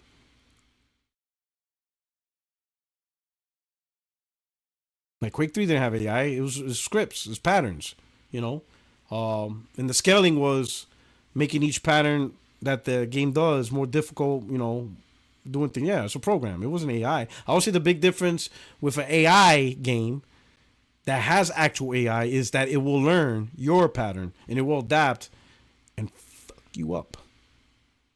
Could a game get to the point that you can't beat it? Let's say like a fighting game, right? And instead of a script or program, you know, pattern, it's AI. And it learns how you counter, how you block. And then it just adapts. And then it gets to the point you can never beat the first level. Because it knows what you're going to do. And it whoops your ass. Like, how would you ever beat the game again? Because it's just adapted to you. Can gaming get like that? That would suck.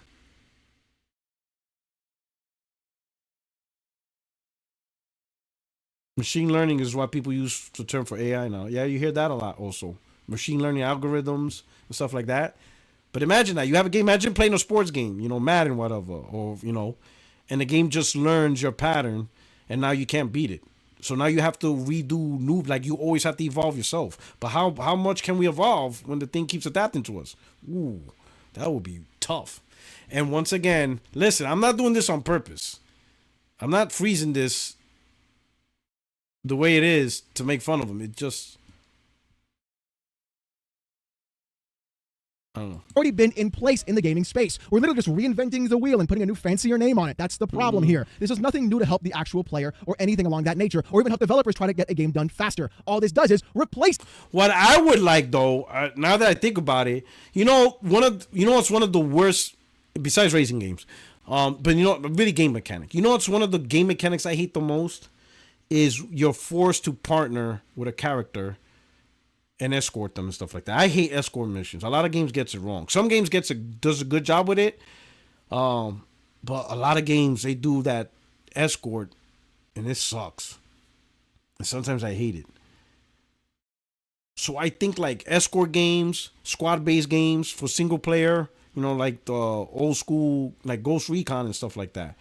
I think AI would be great for your companion partners. Or even when you play Helldivers 2 and you can't get a squad. But you have this AI squad that's always associated to your account. So that way you could always run a 4 squad in Helldivers 2. And they adapt, they learn, they know your play style, they know, like, you know. That could be good. Combo Smurfs know what I'm talking about. Escort missions, yes, there's a troubled history. You know, it's like, and sometimes they break immersion, right? Like you're trying to hide and the enemy doesn't see you, but your escort's like all over the fucking place and they don't see the escort, even though they're fucking around, excuse my language, doing weird stuff. Like, you know what I mean? Like, escort missions really break the immersion and just like, it's annoying, you know? Shout out to Glassdoor. Ever play that Rambo game where you had to escort that girl? It was on the NES. No, and that sounds horrible. I played Rambo on Master System. I played Rambo on Master System. Here's a trivia. Rambo on the Sega Master System was a 2-player game. What was the name of the second character? And don't Google it. Don't be that guy or gal. Really think right now. What was the name of the second character? And yes, it was a 2-player game. Rambo had a partner on the Sega Master System. What was the second character's name? Everybody's like, you got me there, Rock. Some of y'all looking on Google, you're cheating. Cheaters. It was Rocky. No, it was not Rocky. The character was called Zane. I don't know who Zane is. I never seen him in a movie, but that was the character's name, Zane. He had a blue bandana, I think. Me and my brother used to play that game to death. It was fun. These things in general. And even then, the bot idea has already been done quite long before. I feel like nobody, in fact, has ever played video games who even works on them anymore. And they walk into gaming now and they think, I got a great idea. Says the suit from Microsoft. Why don't we go ahead and create some sort of AI that lets people play their game, even when they're not connected online, with people that are there? Boy, we didn't think about that 30 years ago. The article continues by saying, well, to be fair, AI can change because it's a learning algorithm. It's a large language model. So the games before didn't learn. They just follow, again, we all agree, scripts, sequences, repetitive, they just follow the same patterns and all that stuff. It's like a fighting game, right? And all that stuff. But this can always change the pattern and improve on itself and stuff. So what news means for gaming. Although it's still early, this model research is pushing the boundaries of what we thought was possible. We're already using news to develop real-time playable AI models trained on other first-party games, and we see potential for this work to one day benefit both players and game creators, from allowing us to revive nostalgic games for faster creative ideation. That's a lot of word salad. Basically, they're talking about actual preservation of video games. You'll see what I mean. Today, countless classic games tied to aging hardware are no longer playable by most people. Thanks to this breakthrough, we are exploring the potential for Muse to take older back catalog games from our studios and optimize them for any device. We believe this could radically change how we preserve and experience classic games in the future and make them accessible to more players. Now, we're talking about a good reason to have AI and have this work. GOG is a phenomenal thing to use. Game preservation is incredibly important. Now, I have my own issues. We're going to talk about that in a moment. But using AI to help preserve actual video games to have them playable across different types of hardware makes porting not only easier, but can also make things better for people over. Isn't that emulation?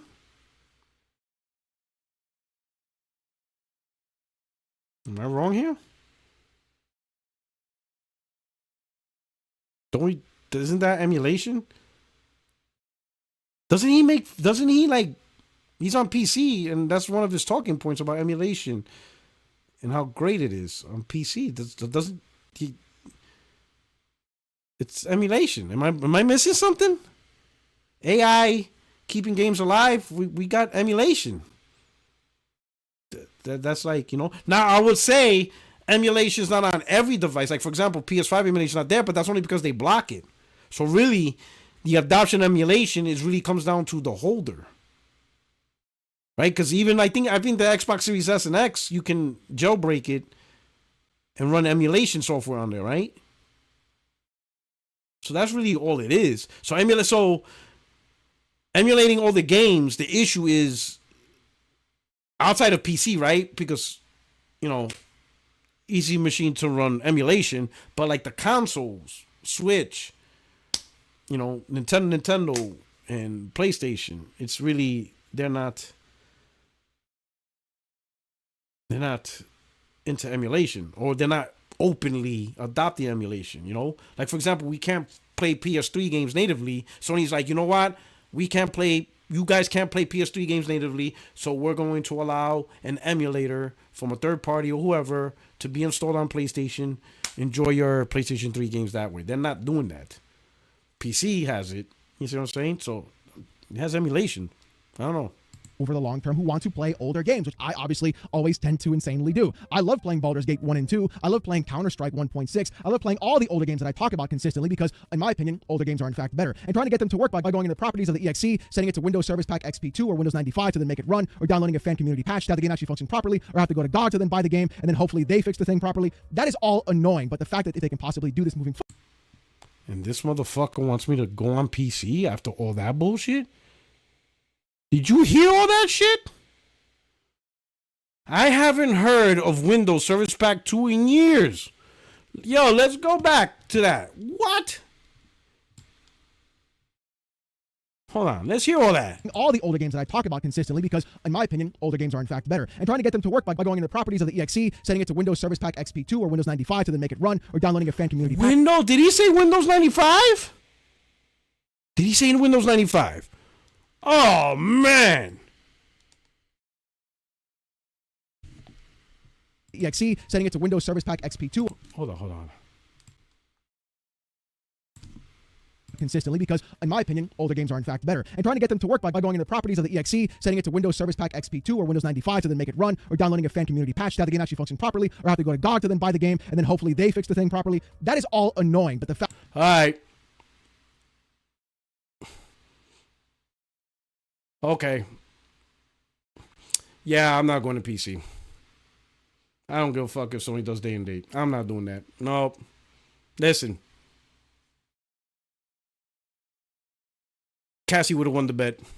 She should have taken the bet. As is. She would have won $1,000. Ain't no fucking way I'm doing all that. Cassie, you should have taken the bet. You would have won. I would have paid you $1,000 right now. After listening to all that, I would have said, girl, congratulations, bro. I'm not doing all that. No. The fuck was all that? What was all that? No. No. My man said, listen, Naiku, 8910, Windows 95. The moment he blurted out Windows 95, nope. It's not that important. Nope. It's not that serious, dog. Cassie, you almost won $1,000, girl. I would have paid you today. You would have gotten that before you got your income taxes. One more time. Baldur's Gate 1 and 2. I love playing Counter-Strike 1.6. I love playing all the older games that I talk about consistently because, in my opinion, older games are in fact better. And trying to get them to work by going into the properties of the exe, setting it to Windows Service Pack XP2 or Windows 95 to then make it run, or downloading a fan community patch to have the game actually function properly, or have to go to GOG to then buy the game, and then hopefully they fix the thing properly. That is all annoying, but the fact that if they can possibly do this moving.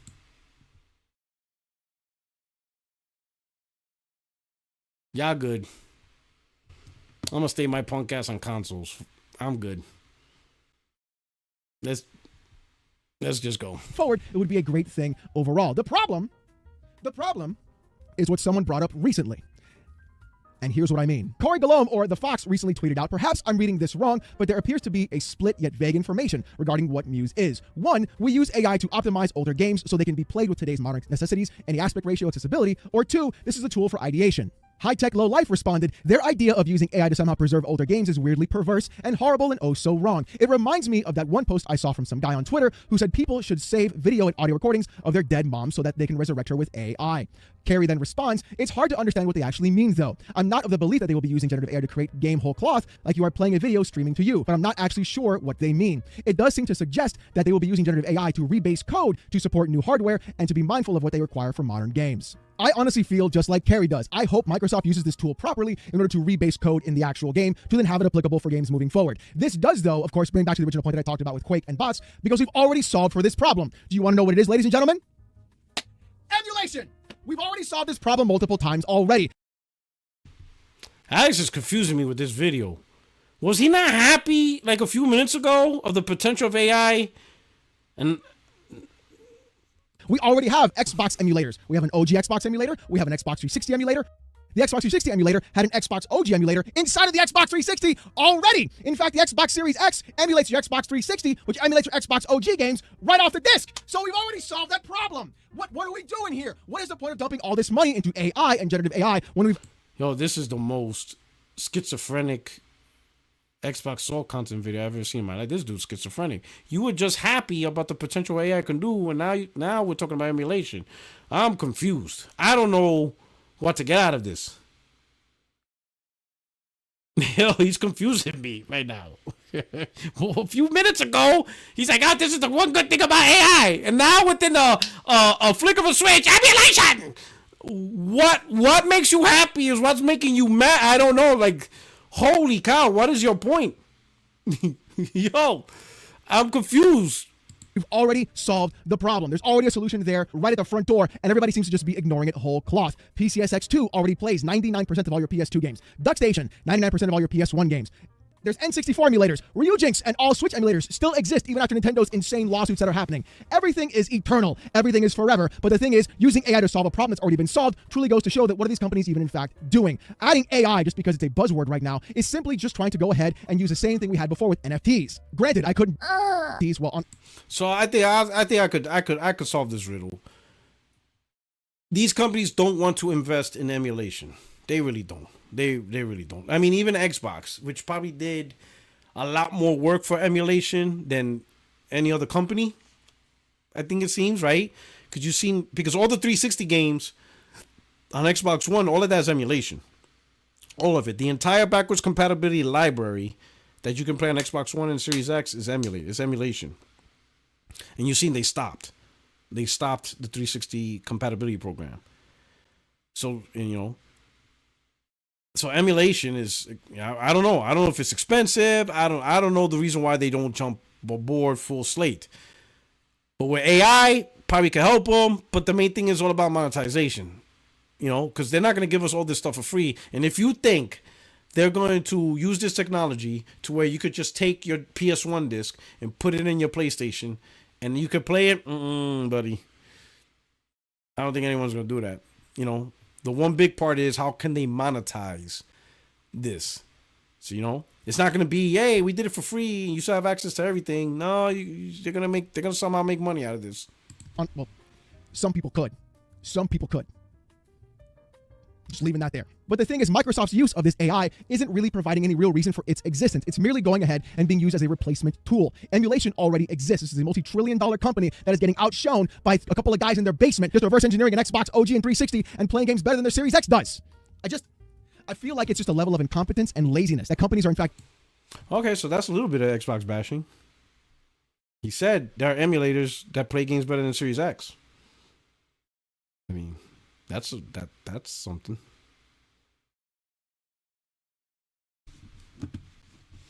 Hey?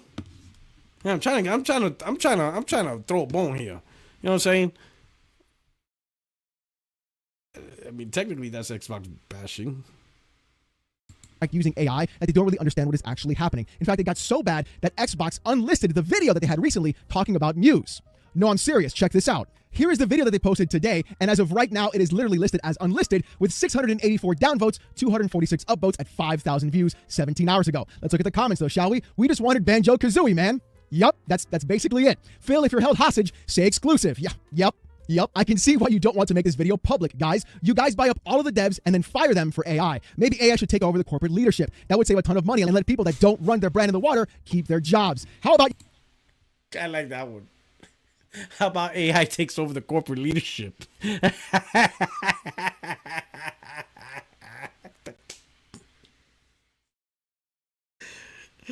gotta admit, that was a good one.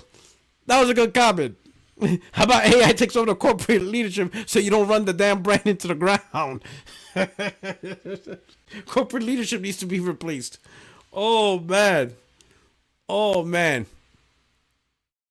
I think what I said, can we get generative AI to run Xbox? At this point, it will be a vast improvement over the current execs. It's not just us. You think it's not just PlayStation fanboys.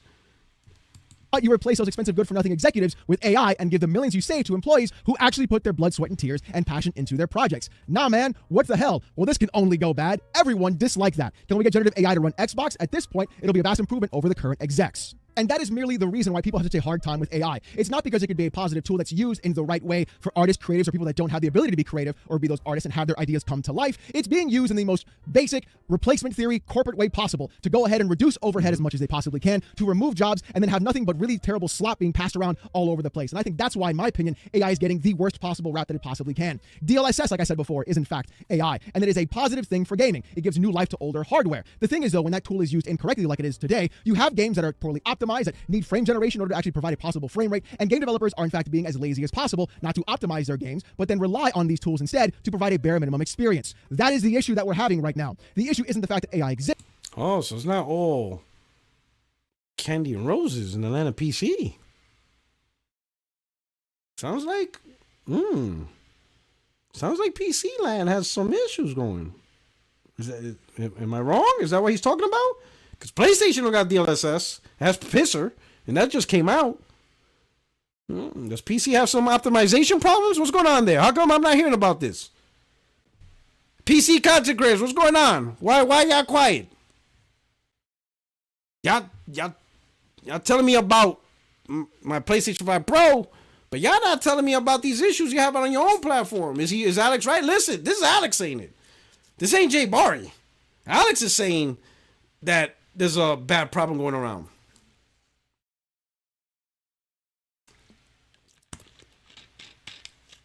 He's saying this. I ain't saying this.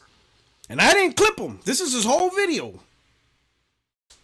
My man saying there's a lot of lack of optimization. Devs are lazy, relying on frame gen and all this stuff to give you bare. What he said, let's listen to him again. I'm not making this up. This is him. Today, you have games that are poorly optimized, that need frame generation in order to actually provide a possible frame rate, and game developers are in fact being as lazy as possible not to optimize their games, but then rely on these tools instead to provide a bare minimum experience. That is the issue that we're having right now. The issue isn't the fact that... That is the issue they are having right now on PC.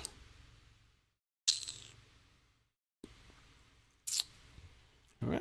AI exists. The issue is the fact that people are using it as a crutch in order to get just the job across the finish line for things to be just enough, then to go back and then fix the problems later. I'm sick and tired of AI being used in this way. AI should be a tool used to have a positive impact, to help you get the job done in a better and a more efficient way, not to be the crutch to be used in order to get the job done in the first place. You're a person that has skills. Stop relying on the machine, and maybe you won't get replaced in the first place. But honestly, if Microsoft continues down this road and they don't actually... Well, to be fair, Alex, even if they did have skills, think about it. If you had a developer with crazy skills, they're going to get 6 figures. The company's going to get rid of them and replace them with some low-level whatever and pay them only $30,000. And that's if they even need that. Because if the AI can do it all, even worse. So it may not be, you know, I mean, it's a lot. Who knows? Maybe it is. Maybe he is right. Maybe there is a lot of lazy devs. It could make a dev lazy, right? Or let's be honest, it could put them in a crunch.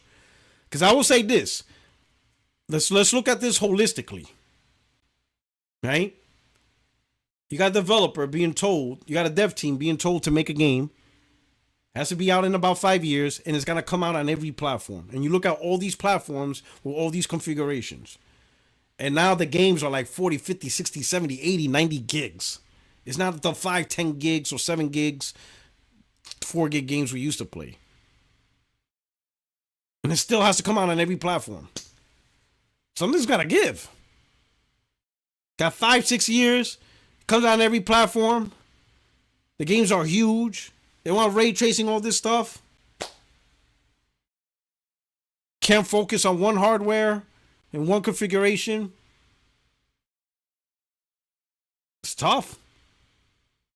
They got a lot of stuff to do, a lot of work. You know, I don't know. That's why I like exclusives. Knowing the developers and the team are just focusing on one hardware, I'm sure that makes it easier for them. But it may not be profitable. Do what the Fox says, where they redo the code base to bring games forward, then people are going to have a much more difficult time. Because what you're going to be seeing, though, is games being recompiled by AI to be working on newer hardware, having a bunch of issues, bugs, not being actually one-to-one perfect with the original hardware and machines, and then having issues moving forward. So what are you paying for? And on top of that, let's talk about actual ownership, too, because I want to go off on this tangent. You don't own anything already.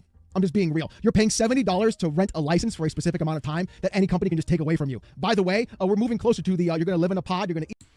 Well, you always bought a license, but with physical, they can never take that away. As long as you own that physical, you're good. That's just how it is. You know, digital, though, whole different story. Why are you talking about living on a pod? Let me back up a little bit. What is he talking about? Living can just take away from you. By the way, we're moving closer to the, you're going to live in a pod, you're going to eat bugs, and you're going to drink the soy milk. Get ready for that one, my boy. Owning a home, forget that. That's out the window already. It's only 2025. Our dystopian Blade Runner nightmare is coming closer faster than we can actually blink. And I don't have a leather duster, and it's not raining right now, and I don't have any neon lights to walk under. So please, at least if you're going to give me a cyberpunk dystopia, give me the aesthetic to go along with it. It'd be nice. But that's my thought on this entire process with Microsoft using AI and, of course, using it in... Is he a doomsday guy? Is this dude a doomsday guy? Does he have like a shelter in his yard? Like, holy shit, he said we're going to live in a pod soon. Yo, what? Yo, Alex, that man's wilding out, boy. Is he a doomsdayer? I don't know. Holy shit, that shit came out of nowhere, boy. Yo, you saw that? Yo, how we go from video games to now? We're gonna be living in a pod. Live like Cyberpunk 2077. Oh man. in the worst possible way. What do you guys think in the comment section down below? Let's go. All right. I don't know. Hey, hey, this is an Xbox bashing video. Let's go to a comment. I don't know, man. Having NPC that use AI generate genuine answers on RPG could be nice. Oh my God. Ponies will still say Alex won't cover anything negative about Xbox.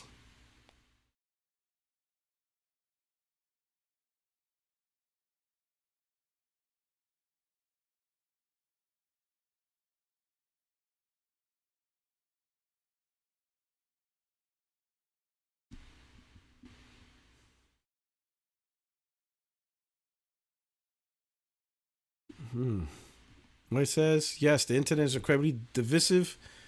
People with absolutely no knowledge of something expressing strong opinions against others who also have no knowledge about the same thing. Just like this case. No one is stopping AI, not even John Connor.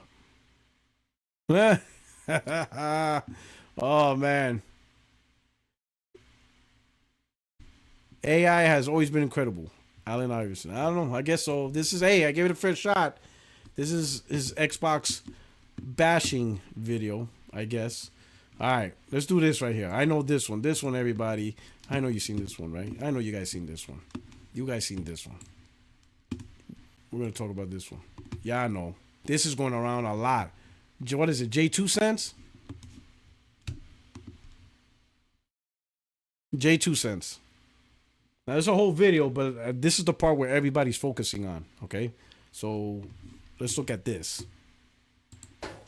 That makes it the most overpriced, ridiculous thing. There is no one on this planet that should consider buying a 5070 Ti when it encroaches on 4080 super pricing. Unfortunately, 4080 super pricing is like $1,500+ right now. So you've kind of taken that whole price bracket and just scooched it up a bit. They stayed separated, but they just, everything scooched up. And that's why I talked about in my video, this becoming a rich person's hobby really pisses me off. So I did a little searching. I went all the way back to the GTX 470. So weird to say. That launched in 2010, 15 years ago.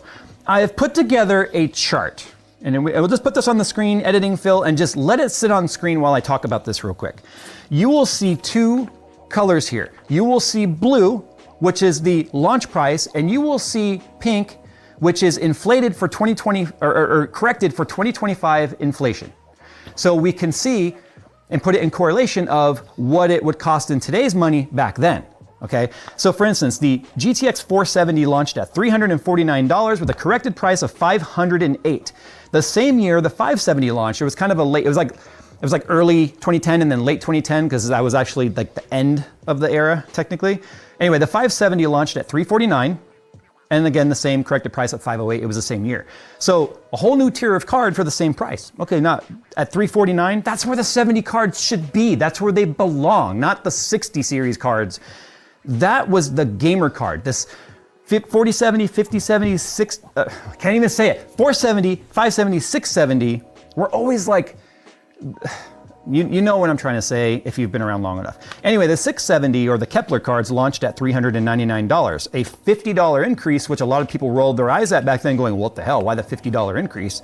$552 in today's money, that came out in 2012. The 770 came out at the same price, $400 in 2013, but because of the next year, it inflates to $544. 970 came out, remember the 4 gigs means 4 gigs era? Hey, it's been a while, right? Anyway, the 970 3.5 gigabyte card was $329, a $70 drop, which made people go, yay, but later it was like, oh, well, it's because I fucked up the memory. But that's $441 in today's money, and that was in 2014. In 2016, Pascal, the golden era of graphics happened, and the TI variants. So moving forward now, I'm comparing TI pricing because it didn't exist prior to that. The TI is only... Let's see. Shout out to Easy. He says, NVIDIA has partnered with PlayStation and is now promoting PS5 Pros to PC gamers. Console gaming Nintendo PlayStation is going to break records. What? What do you mean NVIDIA partnered with PlayStation? Why? Because they're releasing shitty products? What? Oh, man. Oh man, is Nvidia that company? Are they like the Apple of GPU? They know they could get away with it. Only existed in the 60 series cards, which was super odd. But anyway, the 1070 Ti launched at $450. Do you know if this cost $450 today? Do you know what a different like video this would be? Now, yes, inflation, yes, tariffs, yes, TSMC, price increases across the board over for year on year. It's probably impossible for this to ever exist at that price point again. But could you just imagine, just wrap your mind around that for a moment?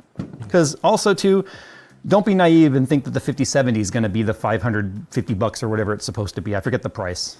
Phil can put the actual price on the screen. That's $595 in today's money in 2016. The RTX 2070 Ti came out at $499. I'd still take this for $500, right? $499, again, that's about the upper limit a lot of people would spend on a graphics card. But anyway, $631 in today's money. 2018 is when that launched. 3070 Ti, the first card that's actually on our charts, $600. That was a $100 increase gen on gen, making it $702 in today's money, and that was in 2021. I don't need to explain to you what happened in the 30 series and what was going on in 2021 to know why the pricing got so stupid. Also too, that was the first time Nvidia had switched fabs. They went over to Samsung, which they made an okay card, but Samsung really was behind the 8 ball or behind the curve on the performance that was expected. So Nvidia went back to TSMC, launching the 4070 Ti in 2023 at $799. Here's the crazy part. Enough inflation has happened since 2023 that we have a correction of $833. That's more than this technically costs in today's money. But again, this launched today at $750. But realistically, if we average out the prices that we're seeing on Micro Center's website, it's $950. So I made this chart. This is the gamer satisfaction per USD or US dollar So wait per a minute. launch. The 5070 Ti is $950. That's how much it costs? Holy cow, man.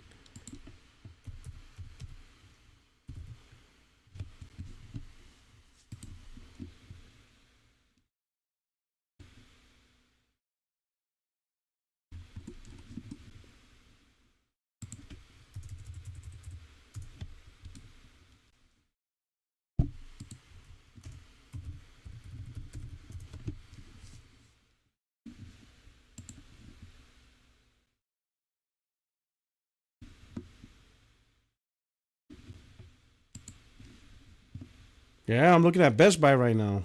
It's $969.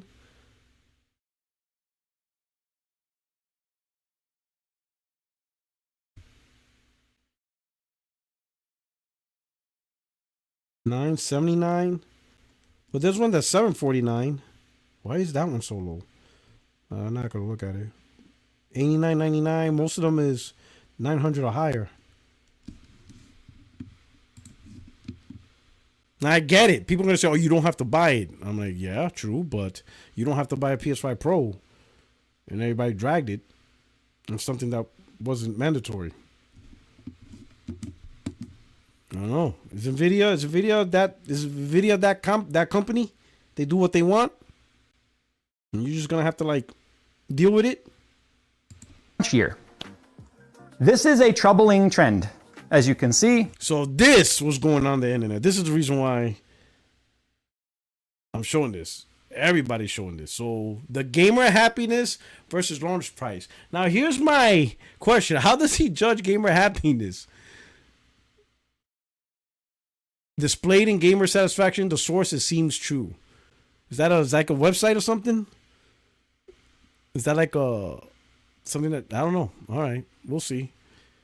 But man, that gamer happiness like bottomed out. But we'll see. This is why I say that this is nothing more than a rich person's hobby. And that really sucks because if you actually scroll around Reddit or any other PC forums or whatever, there are an awful lot of people saying, fuck it, I'm just gonna get a PS5 Pro and a monitor for cheaper than what one graphics card would cost. Fuck PC gaming. And here's the real clip reason this Clip that. scroll around Reddit or any other PC forums or whatever. There are an awful lot of people saying, fuck it, I'm just going to get a PS5 Pro and a monitor for cheaper than what one graphics card would cost. Clip that. Scroll around Reddit or any other PC forums or whatever. There are an awful lot of people saying, fuck it, I'm just going to get a PS5 Pro and a monitor for cheaper than what one graphics card would cost. For cheaper than what one graphics card would cost. 5 Pro and a monitor. There are an awful lot of people saying, fuck it, I'm just going to get a PS5 Pro and a monitor for cheaper than what one graphics card would cost. There are an awful lot of people saying, fuck it, I'm just going to get a PS5 Pro and a monitor for cheaper than what one graphics card would cost. There are an awful lot of people saying, fuck it, I'm just going to get a PS5 Pro and a monitor for cheaper than what one graphics card would cost. There are an awful lot of people saying, fuck it, I'm just going to get a PS5 Pro and a monitor for cheaper than what one graphics card would cost. Fuck PC gaming. There are an awful lot of people saying, fuck it, I'm just going to get a PS5 Pro and a monitor for cheaper than what one graphics card would cost. Fuck PC gaming. There are an awful lot of people saying, fuck it, I'm just going to get a PS5 Pro and a monitor for cheaper than what one graphics card would cost. Fuck PC gaming. There are an awful lot of people saying, fuck it, I'm just going to get a PS5 Pro and a monitor for cheaper than what one graphics card would cost. Fuck PC gaming. There are an awful lot of people saying, fuck it, I'm just going to get a PS5 Pro and a monitor for cheaper than what one graphics card would cost. Fuck PC gaming. For his apostles, nothing reason this is happening. And here's the real reason for cheaper than what one graphics card would cost. Fuck PC gaming. What one graphics card would cost. Fuck PC gaming. What one graphics card would cost. Fuck PC gaming. What one graphics card would cost. Fuck PC gaming. What one graphics card would cost. Fuck PC gaming. What one graphics card would cost. Fuck PC gaming. What one graphics card would cost. Fuck PC gaming. What one graphics card would cost. Fuck PC gaming. What one graphics card would cost. Fuck PC gaming. What one graphics card would cost. Fuck PC gaming. What one graphics card would cost. Fuck PC gaming. And here's the real reason this is happening. Hold up. Nothing. Stop. And this, I like, subscribe. Let's go back. Let's continue.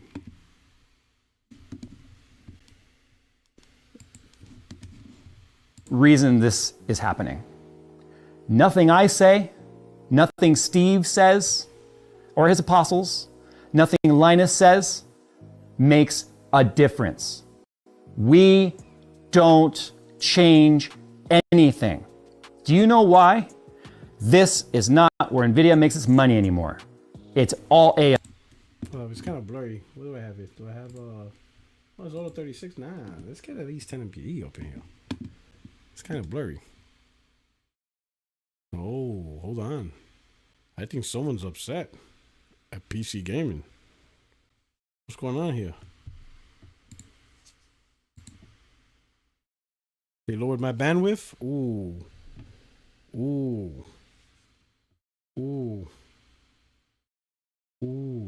What's going on? What's happening? What's happening, brother? Go back.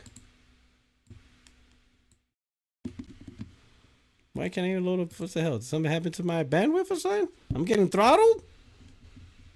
It's 1080p. Are we kidding me? Oh, man, I was having so much fun. All right, let's go 480p. Can't even do 480p. What the hell happened? What the hell happened? They're ruining my high. You're ruining my high.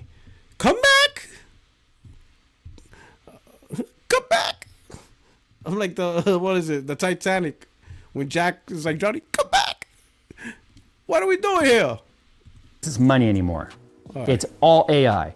And all you need to look at is just since 2010, when I showed you these GPU price inflations and price changes, look at the stock. And do you know who NVIDIA is interested in appeasing? It's those people who own that stock. So yes, NVIDIA took a big hit when DeepSeek came out, but it rebounded. It's on the rebound and going back up. And I'm kind of kicking my ass that I didn't buy it when it was down quite a bit.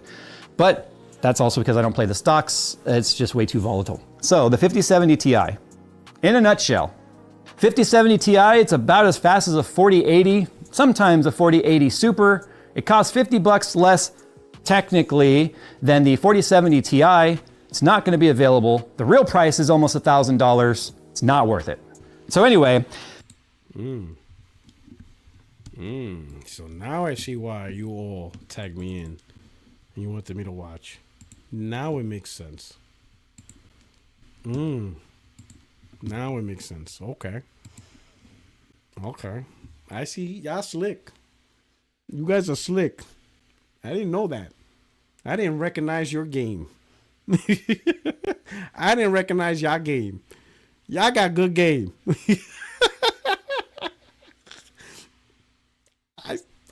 I recognize your game, chat. To those that hit me up in the DM, I recognize your game. I didn't know you had game like that. Oh, shout out to Glassdoor Gamer. NVIDIA doesn't care about gaming anymore. That's why the PC game anymore. That's why the PC gaming anymore. AMD does, and they are bed with PlayStation. I recognize your game, Glassdoor. I recognize y'all game. I see what y'all did. I see what y'all did. Okay.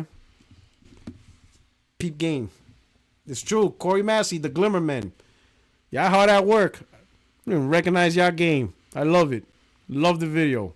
Love it. Thank you. All right. Thank you so much. All right. Let's talk to, I'm going to get him on the podcast too. Gritty. Listen, boy, you're going to get the invite. Next week is David. I'm going to see how I get you on the week after. It's coming, my brother. It's bound. We're gonna send shockwaves throughout the industry. Puertorock. Gritty. We about that blue, he bleed green. Ooh. It's going to be great. It's going to be like live at the Mandalay Bay. It's going to be huge. It's going to be so huge, we're going to host it on Amazon Prime. You play City of the Wolves beta? No, I am not familiar with that game. City of the Wolves. I'm going to be honest, though. In general, I rarely play betas.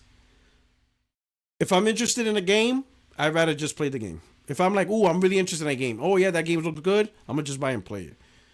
I'm afraid of betas not being... I just leave it alone. You know what I mean? But put me on, girl. City of the Wolves. All right, let's see. Let's see what I help him. My man, Gritty says, Matt Piscatella broke down how most gamers don't buy games. Casuals are the majority. Yeah, that's always been true. But only buy a couple of games a year. That's also been true. Us hardcore gamers are the minority. Also, Fortnite has the industry in a chokehold. Okay, I kind of agree with that. Let's see. Let's see what Matt Piscatella says. 30% of people that play video games will not buy a video game this year. Wow. So that's a third of the audience that just won't buy. Mm-hmm. A further 18% purchase a new game every 6 months or less frequently. So these are your folks that are buying Madden or EAFC, or they're picking up Call of Duty, right? Your big mass market only kind of buyer. The kind of purchaser that's watching this show, you're probably buying at least one game a month, maybe more. Only 12% of video game players buy a game once a month. Only 4% buy games more often than once per month.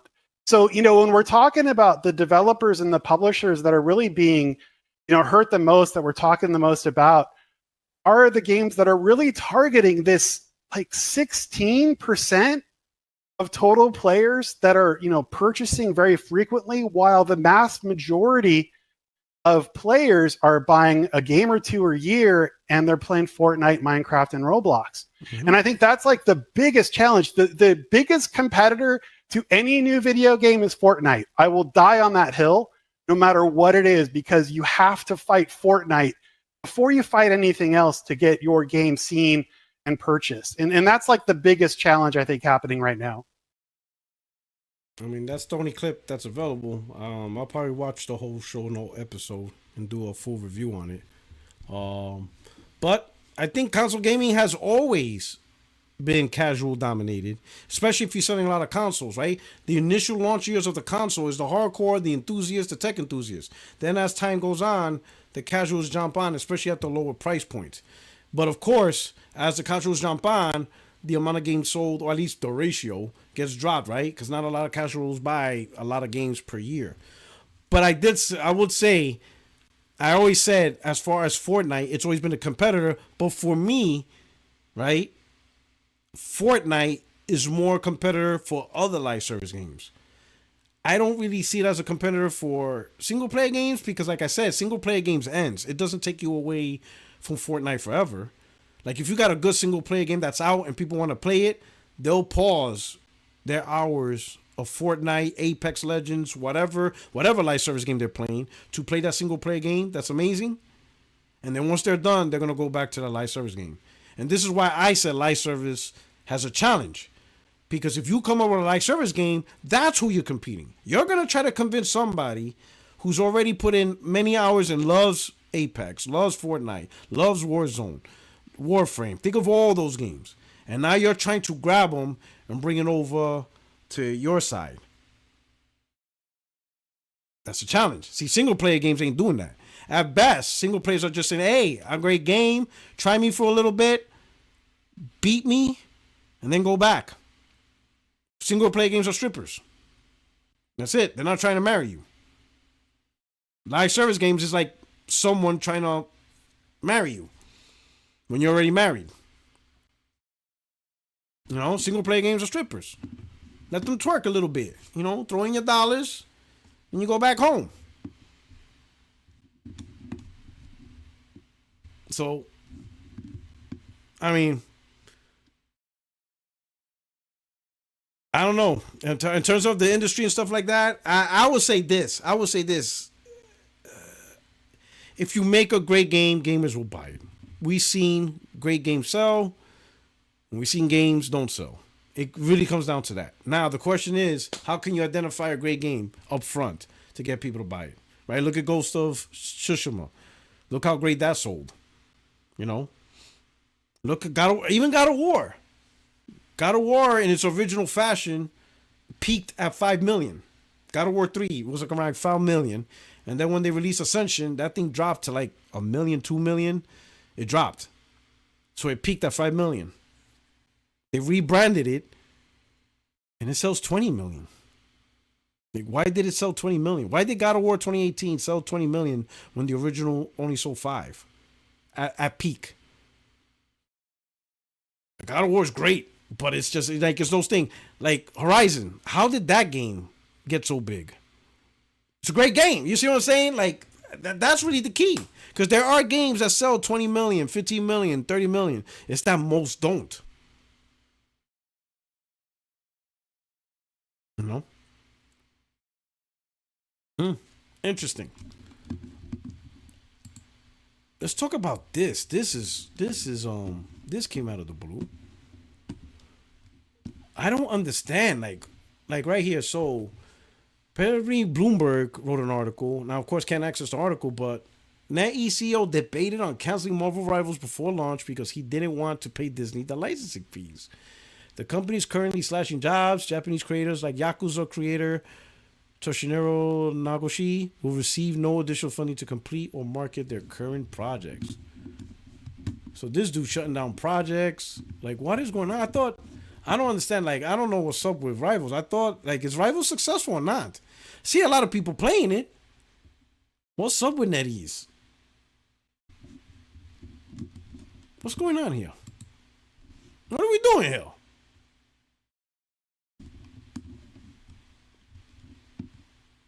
Well, this is CEO William Leading founder, NetEase, China, earns a salary of $226 million per year. This guy makes $872,000 per day.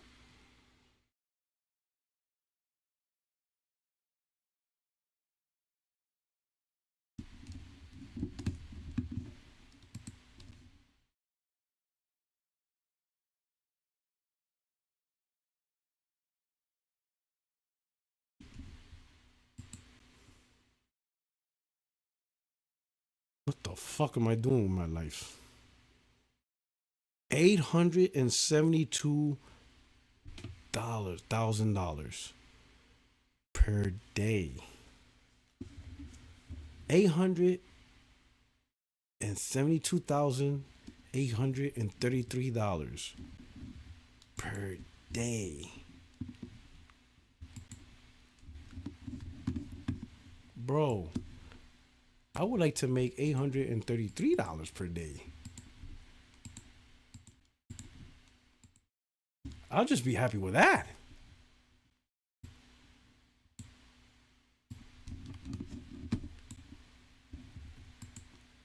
$872,833 per day. I'll just take the $833 per day. Yo! And this is what I'm talking about. He's trying to protect that salary he earns.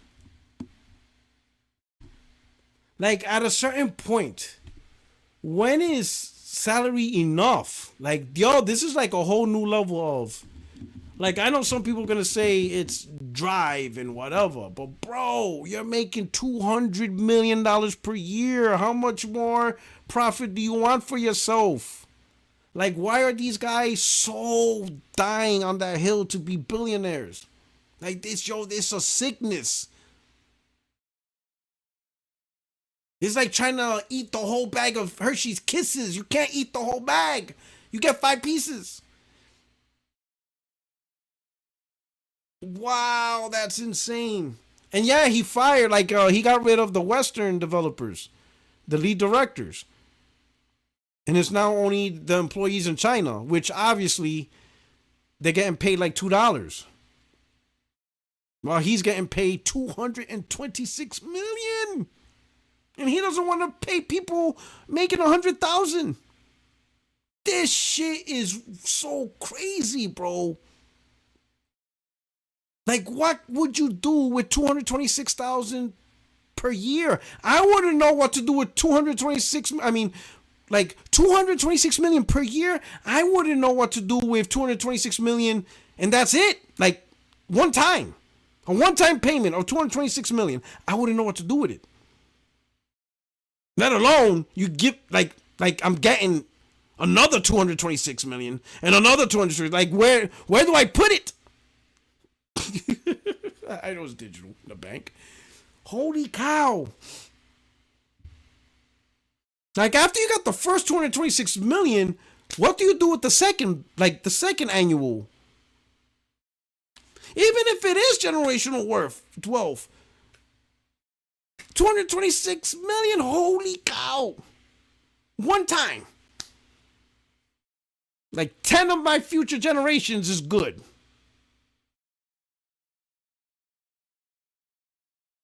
Yo, that shit is insane, bro. That shit is wild. You know what that is? Every year. Like, literally, look in your bank. $226 million. The next year, another 226, maybe even more, and it just keeps going up. One day you'll wake up and like, after like if he's making 226, he's already, I don't know how long he's been getting that, but 5 years you're already a billionaire.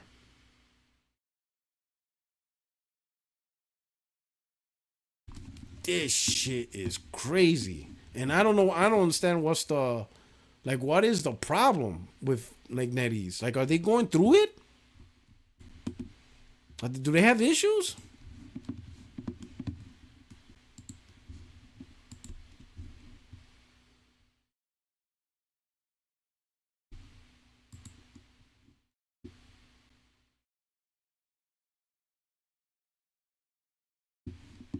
Oh wait, hold on. Brian East. Let me put your.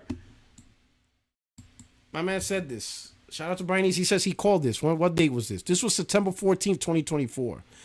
Brian East said, so beyond all this pocket watching and Twitter PC builders trying to build their PS5 Pro killer, I've been thinking about it. Who is this new console for?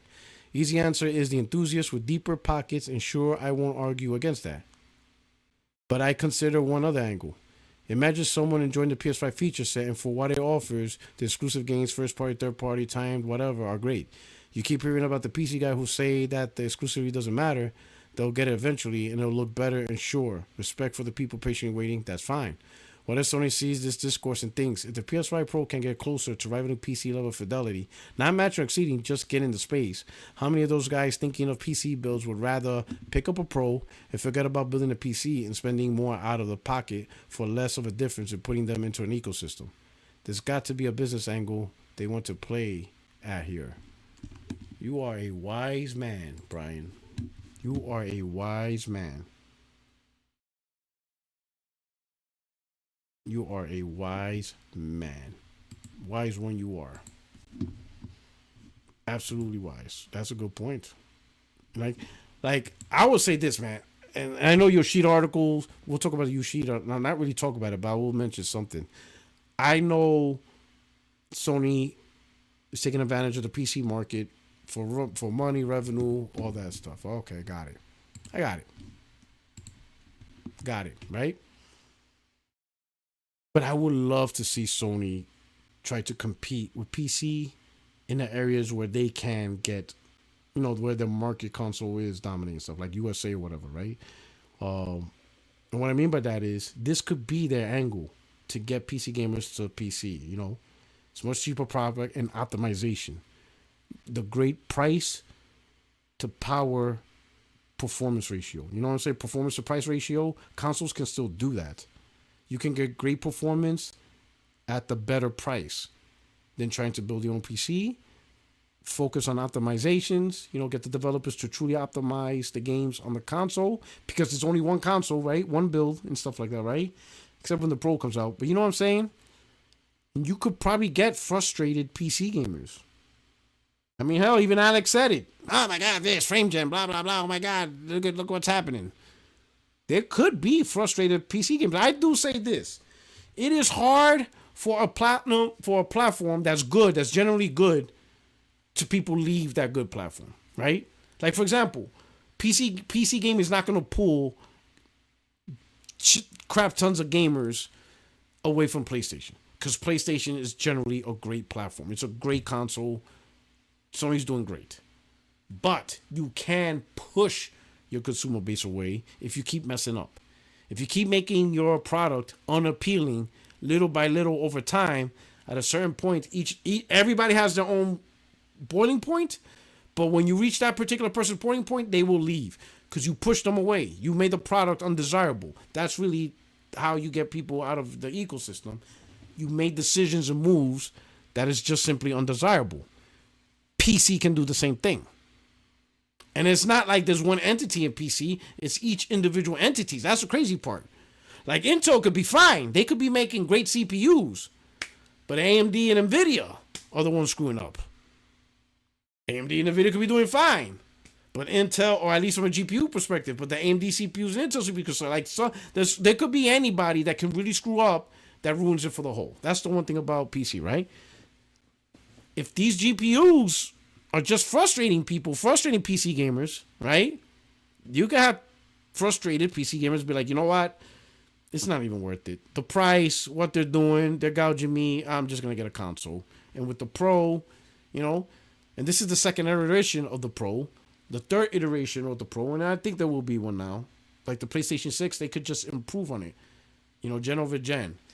And get into, like you said, Brian, get into that space of PC gamers where, yeah, you're not on the level of a 4090, right?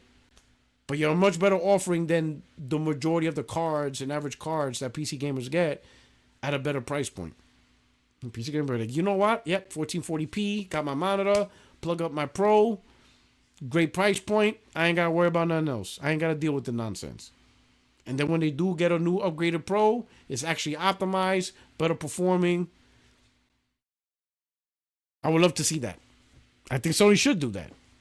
Get in the PC, like don't get in the PC space, but let PC recognize, be like, wait a minute, you know what? Especially if Nvidia keeps fucking up, because it sounds like, you know, how many more times can Nvidia mess up before the PC gamers give up? Like I said, it's hard to pull the gamers away from the platform when the platform is good, but people can't be pushed away from the platform when it's undesirable. I mean, we've seen that with Xbox. Let's not lie. So last, I think I might talk about one last thing, which is the Yoshida. So I said in a tweet that I'm not gonna talk about we'll do commentary on the Yoshida interview with Colin Moriarty. One reason is behind the Patreon, so to respect any creator, that's how they make their money. That's number one. To respect the users, because there are people who pay the Patreon to have that access. So, you know, so let them enjoy that. But when it does come public, I want to see the full interview, and then I will do content. Hopefully he does it soon. He may never do it. Or by the time he does it, maybe most of you don't care. But the reason why I won't comment on that is because I'm just seeing snippets and stuff. And snippets can be manipulated. We seen that with Yoshida's interview with Greg Miller. They used a snippet of him saying, who knew Helldivers would outsell Spider-Man 2? And people twisted that combo into saying that he was disappointed in Spider-Man 2 sale, given that Helldivers did better. When that wasn't the conversation at all. Right?